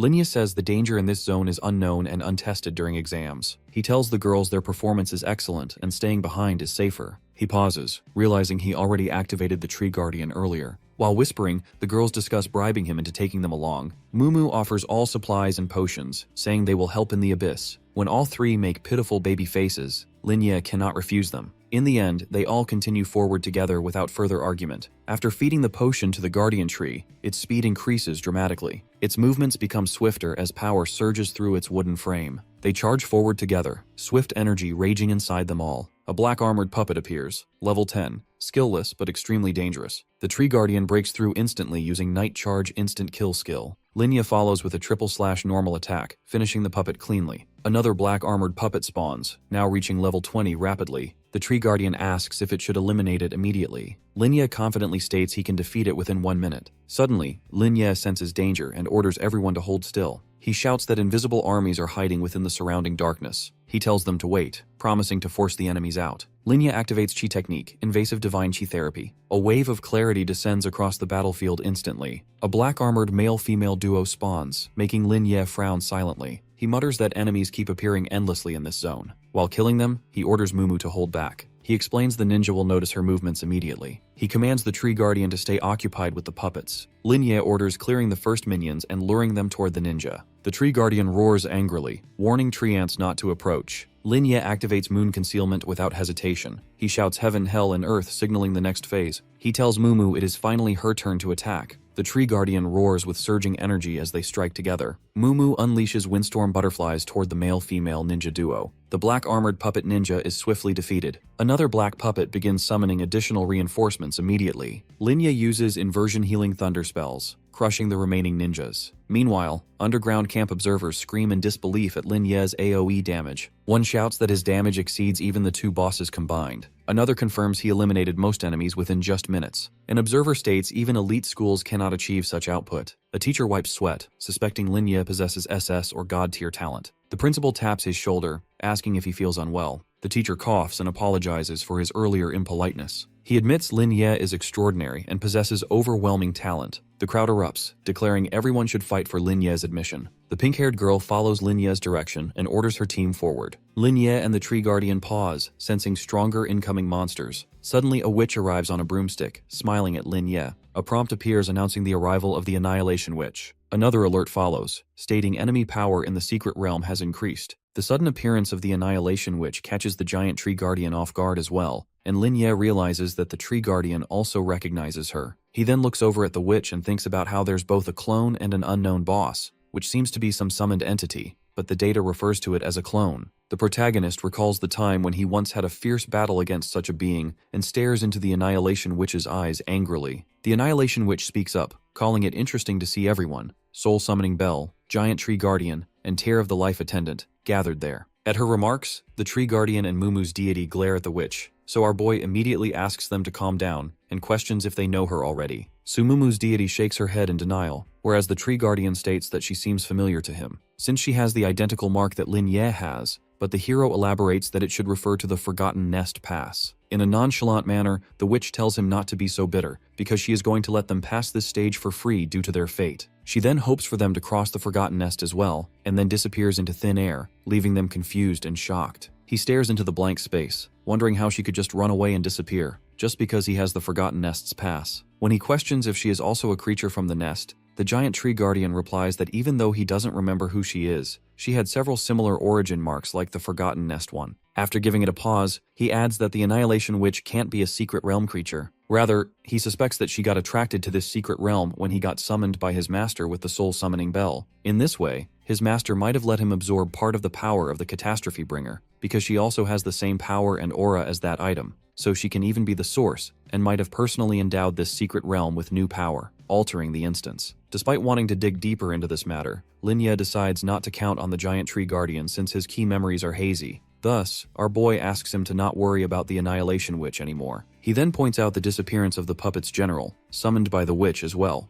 and questions who the final enemy is, since the instance hasn't shown a clearance prompt as well. Right then, Mumu and Baiju get there and explain how they sense changes in the instance, so they decided to regroup with them in case something major is happening. As soon as they express their relief over finding each other intact, the prompt appears, displaying that the black-armored puppet mage's interest has been detected in the mage profession. Once the black-armored puppet mage reignites the battle intent, Mumu panics about whether she has misjudged the situation once again, commanding her to not waste her time overthinking about it since they wouldn't have gotten the clearance prompt anyways, even if she hadn't arrived. He expects the puppet mages to be the final bosses. Therefore, he starts to fight against them by nullifying their attacks through his own. The giant tree guardian and Sumumu's deity also join in to protect themselves against the puppet mages, whereas Lin Ye instructs Sumumu to freeze their energy orb debris in order to stop the secondary explosions. As ordered, she is quick to use her ice sealing technique on the enemy forces. Though it surprises the black-armored puppet mages at first, they soon summon a larger number of their army for help. When the tree guardian enlightens the protagonist about the situation of the secret summoning of 1,000 armies, Baiji seeks Lin Ye's guidance. With no hesitation or fright on his face, our boy tells her not to worry since he will also call a powerful helper now. With that said, he summons the Dark Curse Knight right away, and with a huge emission of light from his blade, a giant armored knight appears behind him. Being an hour-long level 20 combat knight, the Dark Curse Knight steps towards the black-armored puppet mages without wasting any time. Seeing his level increased from 15 to 20, Sumumu asks Lin Ye about it out of curiosity, to which he claims to not have noticed this. Secretly, he questions himself if there's a possibility that the Dark Curse Knight's strength might increase with that of the protagonist. On the other hand, the people watching the Dark Curse Knight appear can't believe their eyes and express their enthusiasm and surprise by talking highly about Lin Ye. They call our guy the god who changed the difficulty of the historical dungeon and got qualified to summon Curse Knights. While the people are rooting for Lin Ye and the knight, a group of men walk away from the crowd of students and decide to act first since they are trapped here and have lost contact with all the superiors. One of them expresses his joy over finally getting some freedom to do whatever they want, since their abyssal demon commanders are already in trouble. Thus, he summons the Demon-Tide teleportation gate. Inside the dungeon, Lin Ye instructs the Dark Curse Knight not to use the Moonlight Pierce, because the enemy forces are using a human wave tactic, and rather commands him to lure them all to the current location. Right then, the knight's each attribute increases dramatically, and he flies forward towards the black-armored puppet mages. When the puppet mages spot the incoming danger, they begin to attack him, but he protects himself very well. Not just that, he counterattacks the puppet mages, making the hero proud of the knight's performance, who succeeds in luring in the enemy forces. He then tells the girls that those 4 bosses won't be able to make a rash move until the puppet mages are killed, because their strategy is to tire Lin Ye and his team with minor enemies. He further mentions that he has noticed the mana reserves being provided for the magic circle by them, instead of attacking them, and mocks the general line puppet mages for being stupid as well. The Dark Curse Knight bravely fights against the black-armored puppet mages, and once he makes a big ball of mana, he launches it at the enemy troops on the protagonist's command. This heavenly strike causes great damage to the puppet mages, and with the poison bubble, flamestorm, and frostbite techniques, the girls also attack the enemy forces altogether. At last, the Dark Curse Knight swings his blade, and with Moonlight Pierce, the entire black-armored puppet mage group is annihilated. The magic circle gets destroyed, and their bosses suffer great backlash. Lin Ye uses the reverse clarity confinement technique on the bosses, commanding his team to not let them recover and resummon any more minor enemies. He tells them to keep breaking the bosses individually. He then pulls off the reverse healing plunder technique with full confidence, which results in the black-armored puppet mage general getting slain. Lin Ye then looks around and sees how Sumumu and the giant tree guardian have also slain the respective black-armored puppet mage generals they're fighting off. When the tree guardian's opponent doesn't die instantly, he uses the absolute shadow single-slash technique and slays her in half. Finally, the Secret Realm dungeon clears, and their rewards start to get calculated. Under the influence of the special ability, Glaze of the Goddess of Fortune, all clear treasure chests upgrade to Diamond Tier, and 2 big treasure chests appear before them. The 2 Diamond Tier treasure chests appear before the team, and Lin Ye orders them to be opened. On the command, the treasure chests bring out 4 extraordinary rewards: a Diamond Tier Priest skill, Blessing of the Stars, a Diamond Tier Mage weapon, Book of Divine Thunder, a Diamond Tier equipable item, Eye of the Sun, and a rare tier item. Our boy looks at the priest's skill with glistening eyes and finds it amusing. He then calls falling stars a great weapon. The students outside the dungeon watch with keen interest at what has been dropped as the rewards. They are busy pushing through each other in order to look at the screen. Meanwhile, Wang Machao walks to Zhang Cheng's city lord and whispers something in his ear. After listening to him, the city lord inquires about the war situations in the Abyssal Realm, to which Macau declares that they're about to win. He further continues, adding that they've reached the Abyssal Palace and deduces today as the best day to assassinate the Abyssal Lord. Thus, he announces the arriving death of all the Abyssal demons. Zhang Cheng's city lord appreciates Machao and his team's efforts and cautions him to be extra careful all the time since it seems to have happened too easily, because the Abyssal demons stop at nothing to do evil. Machao tries to say something about what would happen if they succeed in sweeping out the entire Abyssal force in one go. But Lin Ye and his team exit the secret realm dungeon right then, and the students begin to cheer the protagonist's name out of excitement. Upon setting foot into the shelter, our boy spots Wang Machao there, and he thinks that things must be going smoothly as per the Alliance's plan.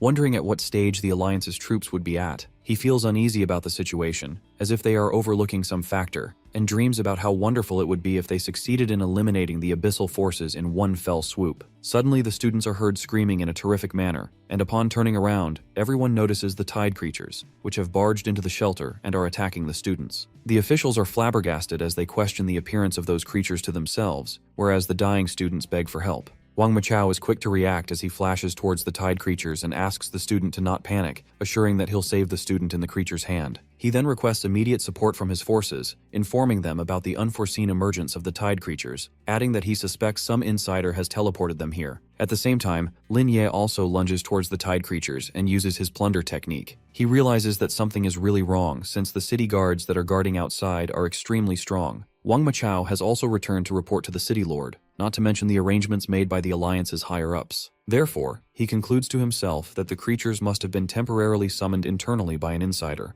Zhang Cheng's city lord commands the professional combatants present there to quickly take out their weapons and protect the students. With that said, the professional combatants do as told, and they all begin to fight the tide creatures in order to protect the students. Some would run to protect the students, and some would alert the officials of the attacks directed towards them. Wang Machao alarms the city lord about the tide creatures' flames, whereas the city lord summons his wyvern and assures the students that the wyvern flames can only damage abyssal creatures, so they must not panic. Fed up with the situation, Wang Machao angrily questions if this is some kind of summoning item and inquires about the insider's hideout. Right then, Su Mumu comes forth and volunteers herself and the girls to clear out the area. He directs everyone to be attentive about the tide creatures appearing from anywhere. Meanwhile, Lin Ye tries to think of a way out of this situation and considers organizing everyone to leave the shelter first, but then he finds himself conflicted by the idea of catching the insider first. The shelter must still be hiding inside, and it is in the inner city, unlike the main venue. Security outside is tight, so escape is impossible. At the same time, he is aware of the fact that the tide will go on if they don't catch the insider first. Suddenly, two men enter the shelter and announce that the tide creatures have appeared in the ground in the inner city along with the shelter, and the abyssal creature levels are estimated to be around 30 to 40. This leads to all encirclement teams becoming mobilized, and all professional combatants are called out for emergency combat. Lin Ye, the city lord, and Wang Machao, all three of them are busy combating the tide creatures. Out of exhaustion, the city lord inquires of Machao about why the support from the inner city hasn't arrived yet and where the professional combatants around the shelter are. Right then, a professional combatant enters the shelter injured and informs them that the inner shelter has been surrounded by multiple demon tide teleportation gates. Not only that, but the tide creatures on the streets have also turned out to be exceptionally outrageous, which concludes that the monsters from these gates are not low level and the guard team is understaffed, so they can't provide support inside the shelter. Considering the situation, the protagonist realizes that if such a situation persists, the outer tide and the inner city tide will sandwich them and corner them until they're completely annihilated. On the other hand, Sumumu and Baiji notice that Mumu's attacks are especially effective towards the creatures, making them deduce that these monsters are low magic resistance types. Mumu then turns to our boy, asking him about his mana consumption, to which he assures her that he's fine, and asks her to take care of her mana consumption by letting Xiao Mumu handle more of those tide creatures. Continuing to fight against the abyssal creatures, the hero can't help but think about how they will need a large amount of recovery items if the tide creatures continue to come relentlessly. It is so because his team, the officials, and a lot of professional combatants and observers from the prestigious schools are here for the fun of it. He then turns to the city lord and discusses how these monsters are roughly around level 10 to 20, which means the higher level gates have spawned elsewhere. Furthermore, the creatures they are fighting have low magic resistance and high physical defense, with a difference of at least 100%. When he suggests that all the student mages should help from a distance, the city lord orders them to do so. Thus, they courageously agree to contribute. Lin Ye then uses his newly granted skill, Blessing of the Stars and Punishment of the Falling Stars, resulting in the decline of tide creatures' health. This move raises the motivation among the student mages, and they help out each other in restoring mana and health. However, the protagonist worries about the mana recovery skills and items not being enough to sustain them until the arrival of reinforcements. He thinks about them all dying after reaching the human limit. Therefore, he inquires with the city lord about the amount of supplies within the shelter's reserves. He replies that the shelter was temporarily activated recently, following the principle of not wasting or letting things expire. Supplies need to be coordinated with the guard team for delivery. This statement makes him discover the grimness of the situation, since most of the main elite professional combatants went to participate in the encirclement of the abyssal forces, leading to a shortage of manpower in both the outer and inner city. Suddenly, something clicks in his mind, making him yell out that they have been tricked. When he further exclaims that it's a diversionary tactic to lure the tiger out of the mountains, he feels someone's hand approach him from behind, telling him to calm down. Out of anger, our boy slaps the hand off himself, telling the person not to bother him at this crucial moment. However, to his surprise, it is Shangguanyan whose presence there completely catches him off guard. Upon being asked, Shangguanyan explains that the complete plan doesn't include him luring the White Clown, but it was a stand-in found by the Alliance. He then reveals to have been watching over Lin Ye's powerful performance. Thus, he proposes to work together with him by breaking through and fighting their way through the tide monsters to find the source. After considering it, our boy asks about the time it will take and the possible delays that could lead to casualties. In order to clear out our boy's confusions, Shangguanyan shows him his talent by connecting their souls. Now, all the damage that had been done to Lin Ye will get divided between both, and all of the hero's skill damage is increased by 100%. When the hero gives Shangguanyan creeped out looks, he explains that it's his awakened talent, Soul Link, through which he can transfer his soul to another person. This lasts for an hour and comes with more functions than just this. With suspicion, our boy asks about the cost and its side effects on his body, thinking it must be a legendary tier awakened talent. However, Shangguanyan ensures that the only person who will get affected is himself, which would lead him to a 1-week coma, and the cost of it is to carry Shangguanyan with him once he is passed out. Once Lin Ye has understood the plan and the traits of the talent, he grabs Shangguanyan by the arm and takes him to get started. They come across a cockroach man monster, so Shangguan advises him to not let its mucus splatter out on them. On that command, Lin Ye swings his blade and cuts the cockroach man in half using his powers. Shangguanyan leads Lin Ye deeper, guiding him directly toward the hidden insider. Lin Ye immediately realizes the Lingyun sect master already knows the insider's identity. When questioned, the sect head calmly admits the truth without hesitation. He explains hidden surveillance has always existed throughout this area. The insiders hid the summoning scroll inside the monitoring room deliberately. This move is both foolish and clever, since monitors observe the monitoring room itself. Outside Zhang City, countless abyssal monsters roam freely through ruined streets. Huang Xiaofeng struggles heavily while fighting off the endless tide of monsters. He curses loudly, recalling how these filthy creatures dared capture and humiliate him. He resents how they wasted his time and forced him into such disgrace. After crushing another creature, he turns and snaps at Black Fist's follower. He orders the Shadow to stop stalking him immediately. Black Fist responds calmly, stating he can no longer accompany Xiaofeng. He claims Xiaofeng must continue alone, as he has urgent matters elsewhere. Black Fist points at the strange mark forming on Xiaofeng's forearm. He explains tide creatures will no longer attack him because of it. However, professional combatants will mistake him for a corrupted one. Black Fist advises surrendering immediately or hiding until the demonic tide ends. Afterward, Xiaofeng should explain the abyssal mark clearly to authorities. Finding the advice ridiculous, Xiaofeng insults Black Fist and demands a better plan. Black Fist refuses, claiming he has more important matters to handle. At that moment, Fox and Smoke Demon arrive, relieved to finally track Black Fist. They confront him angrily, accusing him of betraying the Abyss. Black Fist admits he was always an undercover agent named Smoker. He urges them to turn back now while there is still time. Smoke Demon erupts in fury and swings his arm to kill. Black Fist argues his intentions were right, but relying on the Abyss is wrong. Smoke Demon responds by smashing a powerful punch into Black Fist's face. Meanwhile, Fox approaches Huang Xiaofeng and greets him mockingly. Already irritated, Xiaofeng insults her by calling her a rat. Enraged, Fox slams him into a nearby wall with overwhelming force. She mocks his weakness when he fails to break free. Xiaofeng seizes a chance and swings his elbow toward her head. Fox instantly catches his arm and smashes it against the wall. Xiaofeng's face and arm are pinned as Fox grips his neck tightly. She insults him viciously, calling him a useless, corrupted being. Xiaofeng retaliates verbally, brutally attacking her appearance and pride. His words deeply wound Fox's ego, stripping away her restraint completely. She summons ropes of power, strangling his body and neck mercilessly. Xiaofeng realizes she truly intends to kill him this time. Smoke Demon transmits a mental message, reminding her of their mission.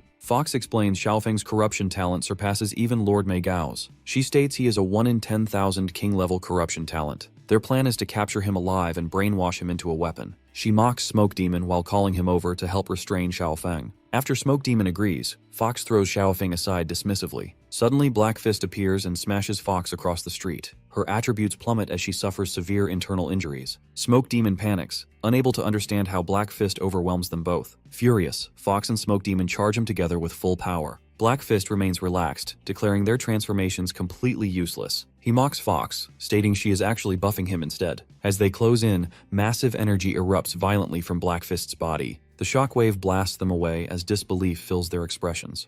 Black Fist's awakening talent ignites as Abyssal Sound Crossing activates with multiple powerful benefits. Many of these benefits specifically target abyssal creatures possessing demonic characteristics. The corrupted dragon lets out a piercing scream as flames scorch her scaled body. Black Fist restrains himself, telling her he wanted to offer one final chance. For the sake of their past friendship, he hoped she would turn back. However, her stubbornness and misguided beliefs leave him no alternative now. With resolve, Black Fist strikes directly toward Fox's heart. Mid-punch, Fox forcefully shifts back into her human form. She crashes heavily onto the ground as Black Fist quietly bids her farewell. He tells her to choose humanity in her next life. He lifts her again and unleashes Meteor Uppercut with overwhelming force. Her dragon form splits apart as the attack lands decisively. Black Fist follows with Grand Slam, smashing her broken body into the ground. She lies motionless, blood splattered everywhere as the system evaluates her condition. The system confirms her death and congratulates Black Fist for eliminating the corrupted one. Black Fist stares silently at his fallen friend, emotions restrained tightly. A sudden loud noise breaks the moment as he notices Smoker fleeing. He apologizes to Fox internally, believing survival always leaves hope behind. Without hesitation, he dashes forward, chasing after Smoker relentlessly. He warns Smoker that there is no escape left for him. Smoker transforms into his beast form, accusing Black Fist of excessive cruelty. He charges forward with a desperate punch aimed straight at Black Fist. Black Fist remains unmoved, countering with Vajra Palm as a patriarch technique. He immediately follows with Force Displacement and Light Arhat Fist. The combined force sends Smoker flying violently across the battlefield. Black Fist finishes with Uppercut as the system announces Smoker's death. Black Fist turns toward Xiaofeng, who lies unconscious, unaware of the battle. He concludes that Xiaofeng's mental condition is deeply unstable. He lifts Xiaofeng, deciding to place him somewhere safe temporarily. Suddenly, his superior orders him to stop immediately. The boss asks Black Fist about his current location.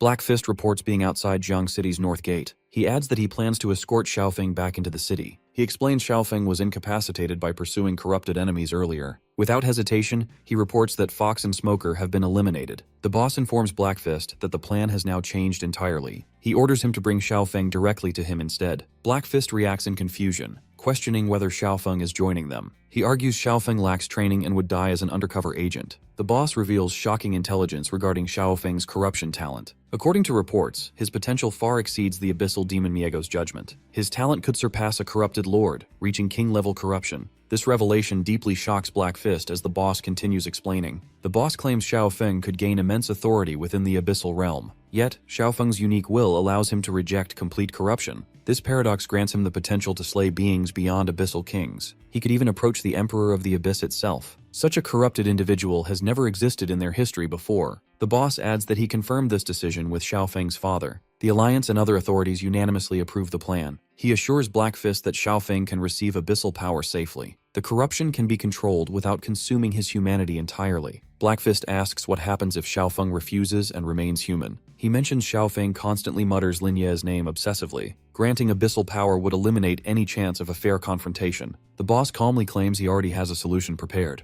He warns Black Fist not to judge Xiaofeng by his unpleasant temperament. Xiaofeng's stubborn beliefs and true potential defy normal evaluations. Neither professionals nor abyssal demons can fully assess him. The boss explains Xiaofeng's flaws stem from childhood trauma. This truth is a closely guarded secret known only to his father. He believes Lin Ye also made decisions after understanding Xiaofeng's nature. Although Lin Ye can easily kill abyssal demons, Xiaofeng is extreme. He will likely turn Lin Ye into an obsession and internal demon. Xiaofeng aims to crush Lin Ye and prove his bloodline supremacy. These two geniuses are fundamentally incompatible as teammates. However, they can still cooperate separately to maximize overall effectiveness. The boss tells Black Fist he will explain the remaining plan later. Black Fist acknowledges the orders and promises to bring Xiaofeng back. He mentions hearing something serious occurred recently in Jiang City. The boss sighs, confirming that an incident indeed happened. Fortunately, Lin Ye intervened, and the situation completely reversed. Lin Ye shifts from his destruction form back into his normal combat state. He remarks that it is strange how these creatures lack intelligence yet fear him. He points out that despite the massive portal, no monsters are emerging anymore. Lin Ye asks Yan whether this is due to the Abyssal Lord's death. He suggests the Alliance combatants may have eliminated the controlling abyssal demons. Yan nods, agreeing that such a scenario is entirely possible. He explains that tide creatures follow abyssal demons empowered by abyssal energy. They can also communicate telepathically with beings inside the abyssal realm. Yan adds that earlier fearlessness resulted from commanders forcing them forward.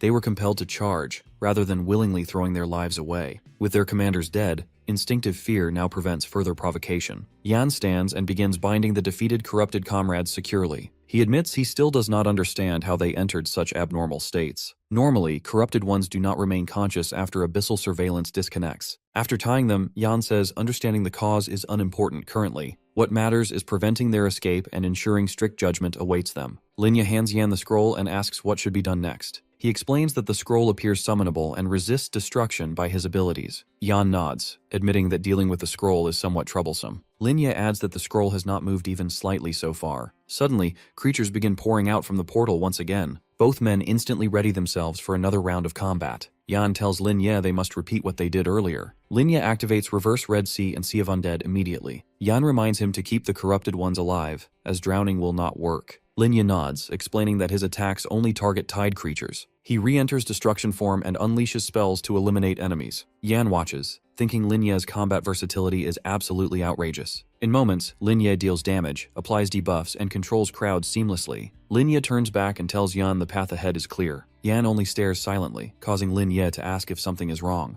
Yan tells him to proceed, offering no further explanation. Lin Ye explains that the portal must be completely sealed next. However, the scroll must be destroyed due to its portal connection. Unable to destroy it directly, Lin Ye activates his annihilation form. He throws the scroll forward and strikes it with moon concealment. Heavy impacts shake the area, making onlookers think an earthquake has begun. The city lord orders everyone to remain calm, assuring reinforced shelter stability. He then wonders whether something serious is happening on Lin Ye's side. A sudden screech shocks both men, freezing them momentarily. Yan asks whether portals can mimic human voices, as this is unfamiliar. A voice pleads with Lin Ye to stop stabbing the scroll. Lin Ye calmly inserts the earplugs Mumu gave him earlier. This action confuses Yan even further. Soon the scroll opens on its own, reacting violently. Yan confirms that the item has activated independently. The scroll shouts that it will close the portal if released. Lin Ye stops attacking as the scroll rises into the air. It suddenly tears itself apart, scattering fragments downward. Lin Ye asks whether everything is finally over now. Yan picks up the torn pages and confirms the danger has passed. No new tide creatures will appear, and the situation has reversed completely. Across the city, Alliance soldiers notice portals closing one after another. They shout encouragement, preparing to eliminate remaining creatures easily. Soon, energy shifts as white jellyfish-like lights flood the sky. They drift gracefully, each one blessed by an unknown power. The path of the sea moon activates, transporting Lin Ye forward. As he runs, damaged roads beneath him begin healing instantly. People watch in awe as jellyfish shield him while he advances.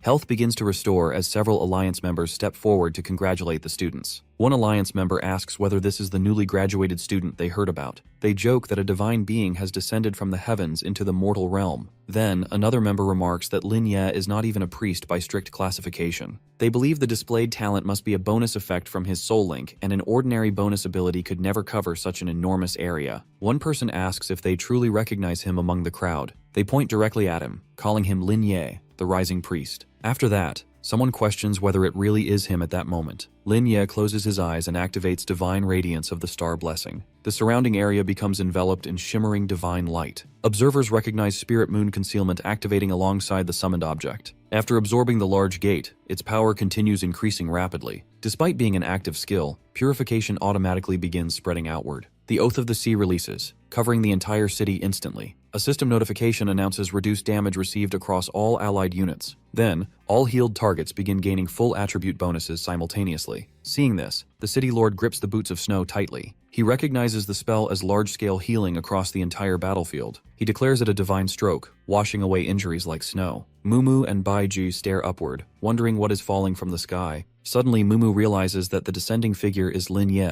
Other students notice their wounds finally healing and fading away. Someone exclaims that their condition has improved almost instantly. Other girls cheer, saying their backs and legs no longer hurt. They excitedly praise Lin Ye as a rapidly rising star. Buffed combatants laugh, claiming they can fight the great monster hundreds more times. Baiji smiles at Mumu, saying they have finally won this battle. At that moment, members of the City Lord's clan emerge onto the field. Their leader guides everyone forward, announcing the clan's full return. Someone declares they have successfully recaptured the lost ground. Meanwhile, Lin Ye activates Spirit Moon Concealment in its destruction state. The clan lord excitedly says he will now charge alongside brother Lin Ye. Other members urge him to wait, warning that Lin Ye's blade targets the abyss. The city lord explains that Lin Ye's weapon delivers fatal blows to enemies. It independently purifies, absorbs souls, and continuously increases in quality. Lin Ye sees a prompt stating over 100 spirits gain new forms. When the Jade Shield blocks 500 allied damage points, effects begin stacking. Combined with Guardian Land's Jade Seal Shield, protection spreads outward. A massive shield forms, enveloping the entire city completely. Seeing this, the city lord speaks proudly about Lin Ye's achievement. He says the boy alone has changed the status of professional combatants. Turning to students, he declares priests will now be valued far more. Outside the city, a reporter informs the inner city that Jiang's sources returned. Sector A has been cleared, with sweeping teams searching buildings thoroughly. All hidden tide creatures in stairwells and residences are eliminated. The outer city has been reclaimed and signal towers reactivated. A professor asks about the inner city's current condition. The reporter explains the 1st Legion now controls central wall defenses. They have begun clearing the inner city methodically. The 2nd Legion is confirming shelter losses and survivor counts. The professor reflects that corrupted individuals were never fully considered. They underestimated how deeply corruption infiltrated the student groups. They also misjudged the severity of the demonic tide's emergence. He wonders how no one discovered the issue sooner. The outer city suffered worse damage due to numerous teleportation gates. Even the original examination venue was largely destroyed. He reminds himself not to abandon providing aid to remaining students. Fortunately, no ordinary civilians were killed during the incident. He thinks about relying on the city lord and Lin Ye.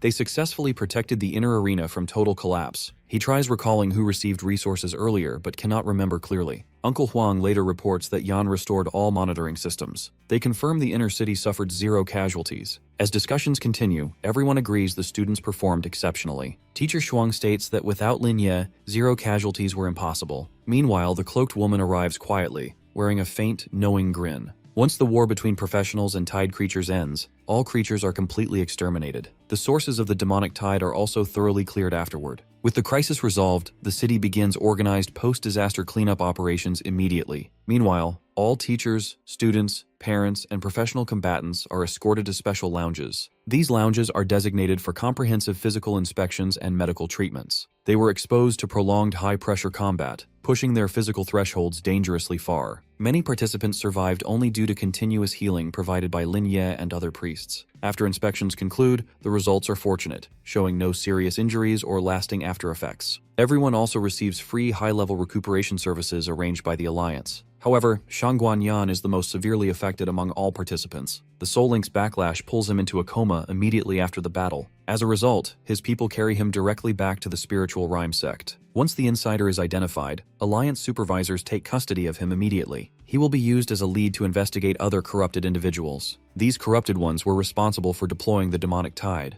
Several supervisors overseeing city defense are also implicated during the investigation. They are dismissed and investigated for neglecting duties and leaving shelters unguarded. Their failure directly results in the deaths of tens of thousands. Despite everything being settled, Lin Ye feels a major unresolved issue remains. According to the principal's message, the Alliance already knew of the insider's plan. They had even arranged counter-deployments in advance. Therefore, inner-city defenses and examination venues should have been heavily guarded. However, reality contradicts these supposed preparations entirely. Lin Ye recalls questioning Shang Guanyan about attacking the Abyss earlier. Shang Guanyan mentioned something vague about a plan document. Although Shang Guanyan was ordered to attack the Abyss, he never arrived. Instead, he rushed to the central control room after detecting abnormalities. While explaining this, Lin Ye studies his eyes thoughtfully. He wonders whether Shang Guanyan's talent causes reduced intelligence as a side effect. Suddenly, Shang Guanyan recalls their confidence in eliminating abyssal forces quickly. Because of this confidence, all main city forces were transferred outward. Despite hearing this reasoning, Lin Ye remains unconvinced. He points out that everyone seems to have forgotten shared deployment memories. Even if mistakes occurred, no one would logically transfer all main forces. Doing so practically hands the insider an opportunity to open demonic portals. After dealing with the card incident, elite encirclement teams should have returned.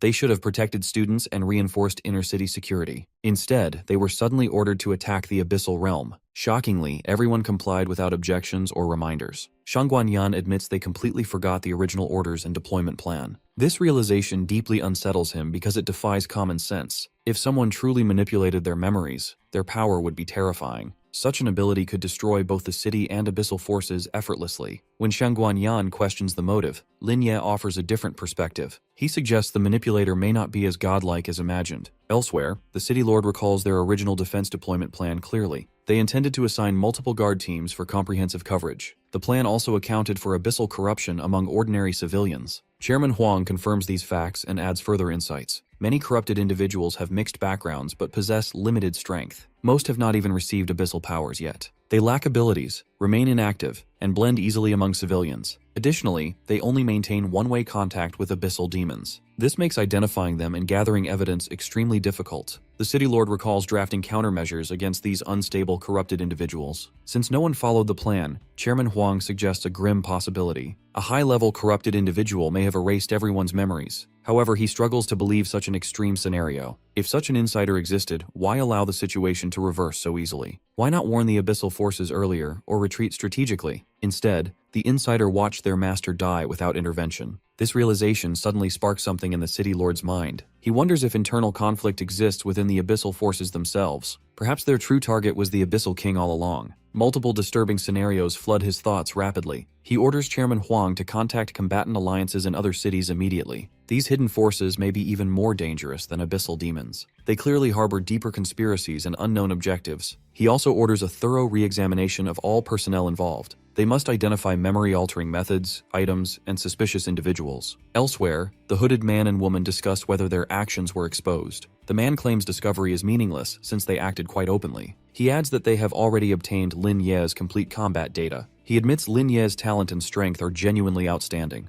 Defeating the Dark Curse Knight without injury proves extraordinary capability. Earning the Gatekeeper's recognition further solidifies his value. Hearing this praise, the woman questions whether he likes that human child. She warns him about possible abyssal assassination attempts targeting Lin Ye. The man dismisses her concern calmly and confidently. He explains that their luring the tiger out of the mountain plan poses no threat. Lin Ye was merely a tool used to test his true strength.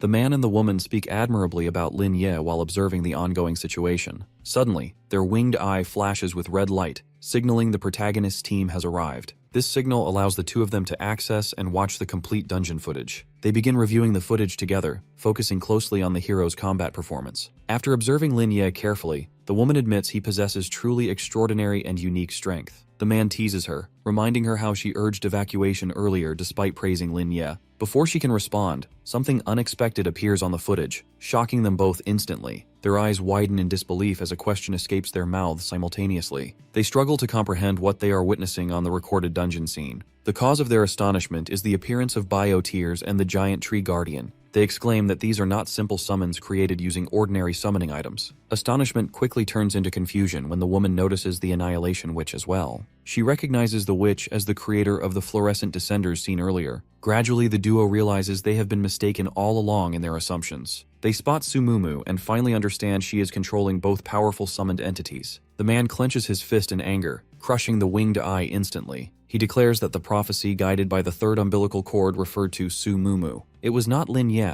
but Mumu, who defeated the Dark Curse Knight without injury. Having identified Sumumu as the long-sought Chosen One, she suddenly starts sneezing. At that same moment, Lin Ye and his team receive notifications on their mobile phones. Their accounts have been credited with Alliance coins as an additional performance bonus. Although the credited amounts vary from millions to significantly lower sums, everyone receives something. Every participant involved in the incident receives compensation without exception. The Alliance's decision to grant long-term pensions to all participants is highly commendable. However, aside from the Heroes team, another group of students faces serious difficulties. These students must focus on recovery, while also preparing once again for the final exam. They need to extend their battle lines despite ongoing physical and mental exhaustion. After searching online, Lin Ye learns the final exam is scheduled 1 month later. This exam is crucial as it evaluates both physical recovery and psychological stability. Suddenly, a knock sounds at the door, interrupting Lin Ye's thoughts. When he opens it, he finds Chairman Huang Tiang standing outside the residence. The chairman explains he arrived under the city lord's orders. He then presents Lin Ye with an honorary medal for his contributions. Chairman Huang adds that Lin Ye can upgrade his equipment skills once again. When Lin Ye and Baiji step outside, they notice numerous security guards present. Despite this, the protagonist and the girls focus on the tablet handed to him. The tablet displays a list of newly available equipment options. Chairman Huang expects Lin Ye to remain calm, assuming the equipment holds no surprises. However, Lin Ye explains he actually wants to replace his boots and belt. He states that increasing his recovery effect has become redundant at this stage. Additionally, the magic resistance only blocks standard attacks from magic-based professions. Since priests already possess higher magic resistance growth, the belt feels inefficient. He believes the belt of invigoration contains outdated or overlapping attributes. Lin Ye admits he originally chose the belt merely to satisfy final exam requirements. Now, however, he wishes to replace the swift boots to enhance his potential strength. He emphasizes that there is no such thing as excessive speed in combat. He explains that both the Black Curse Knight and Giant Tree Guardian rely on speed. Their dominance comes from extremely high attack speed, overwhelming opponents continuously. Without such speed, even dungeon bosses would struggle to maintain invincibility. Lin Ye continues explaining that their combat power would drop by 50% otherwise. After speaking extensively, Lin Ye finally stops and announces his final decision. He selects the Flame Boots along with a Healing Wave skill book. Su Mumu immediately questions his choice, calling Healing Wave an average platinum tier skill. To explain himself, Lin Ye taps the screen and displays the skill's attributes. The skill heals 500 health while dealing 800 damage to an enemy. He explains that after activating his talent, the skill's damage increases significantly. It surpasses healing spells and Holy Light in single target damage output. The only condition is the presence of at least 2 enemy targets. With everything settled, Chairman Huang mentions needing to find Shangguan Yan next. He remarks that Shangguan Yan will certainly extort resources for the spiritual rhyme sect. Before leaving, Lin Ye asks whether Huang Xiaofeng truly has no issues. Chairman Huang replies that his son has his own talent and mission.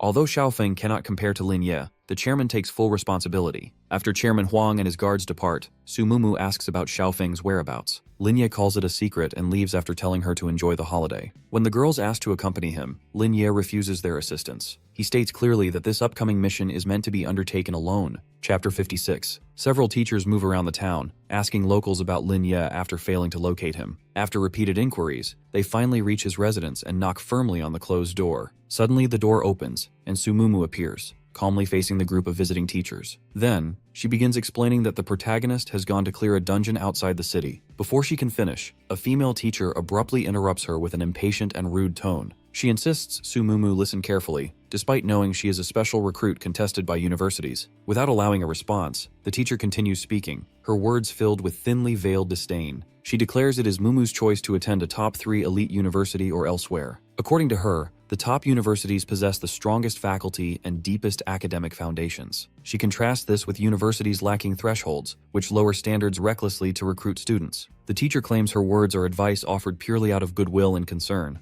Then she deliberately reveals Lin Ye's decision to apply to Apocalypse University, ranked 10th. She emphasizes that Apocalypse University is the only one willing to admit Baiji. The implication is clear, meant to shake Su Mumu's confidence and sense of direction. Previously, this same teacher personally approached Lin Ye to discuss the recruitment matter. Lin Ye responded directly, stating he would attend no university without his entire team. He emphasized this was his only condition and refused to compromise further. The teacher reacted angrily, snapping that no university would accept such an underperforming student. She mocked him as someone relying on connections, regardless of his #1 ranking. Contrary to her expectations, Apocalypse University accepted all of Lin Ye's conditions. This outcome deeply shocked the female teacher and left her visibly unsettled. Lin Ye further stated that university rankings held no importance in his personal decisions. He explained he sought only a university genuinely suitable for his growth and future. Standing at the doorway, the teacher coldly informs Sumumu of the final deadline. She states that today is the last day for special recruitment opportunities. After today, elite universities will permanently close their doors to Sumumu. She urges Mumu to think carefully and make a wise, irreversible choice. Sumumu calmly agrees to consider it and closes the door behind her. Left alone, she reflects on how offensive Lin Ye sounded, despite being justified. She takes out her phone and notices he still has not replied.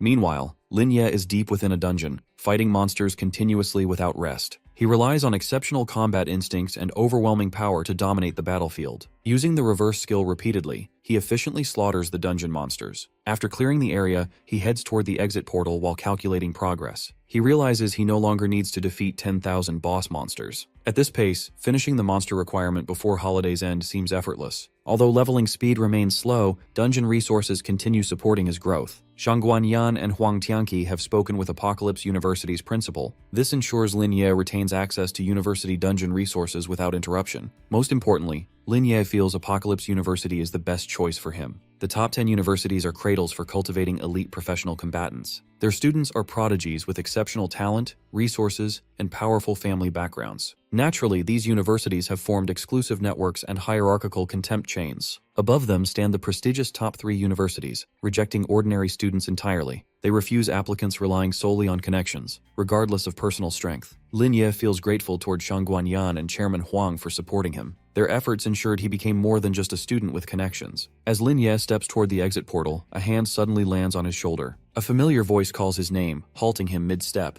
Turning around, he sees Sumumu and Baiji standing behind him. They came specifically to check on his condition and dungeon progress. Lin Ye explains that dungeons contain 200 to 500 minor monsters. He assures them completing the requirement before holiday's end is entirely feasible. He then informs them all 3 have been admitted to Apocalypse University. They will remain a permanent team and continue clearing dungeons together. Sumumu suggests Lin Ye take a proper break from constant dungeon grinding. He has stayed inside dungeons too long, despite completing tasks efficiently. The graduation class's final test has already concluded successfully. Additionally, the long-awaited graduation trip is about to begin. Lin Ye suddenly realizes he completely forgot about the graduation trip. The graduation trip is a semi-recreational event organized by the Combatant Alliance. Participation is free regardless of grades, academy placement, or career path. All expenses are officially contracted and fully covered by the Alliance. In this era of demonic tides, humanity enclosed cities for survival. Though large tides ended, wandering monsters still exist in the wilderness. Small-scale demonic tides occasionally appear, threatening unprotected regions. The Alliance conducts regular patrols and cleanup operations across territories. Each city maintains outposts monitoring surrounding wild areas continuously. Outside city regions have evolved into semi-tourist, semi-training zones. These zones aim to strengthen unity and adaptability among humans. After consideration, Lin Ye agrees to participate in the graduation trip.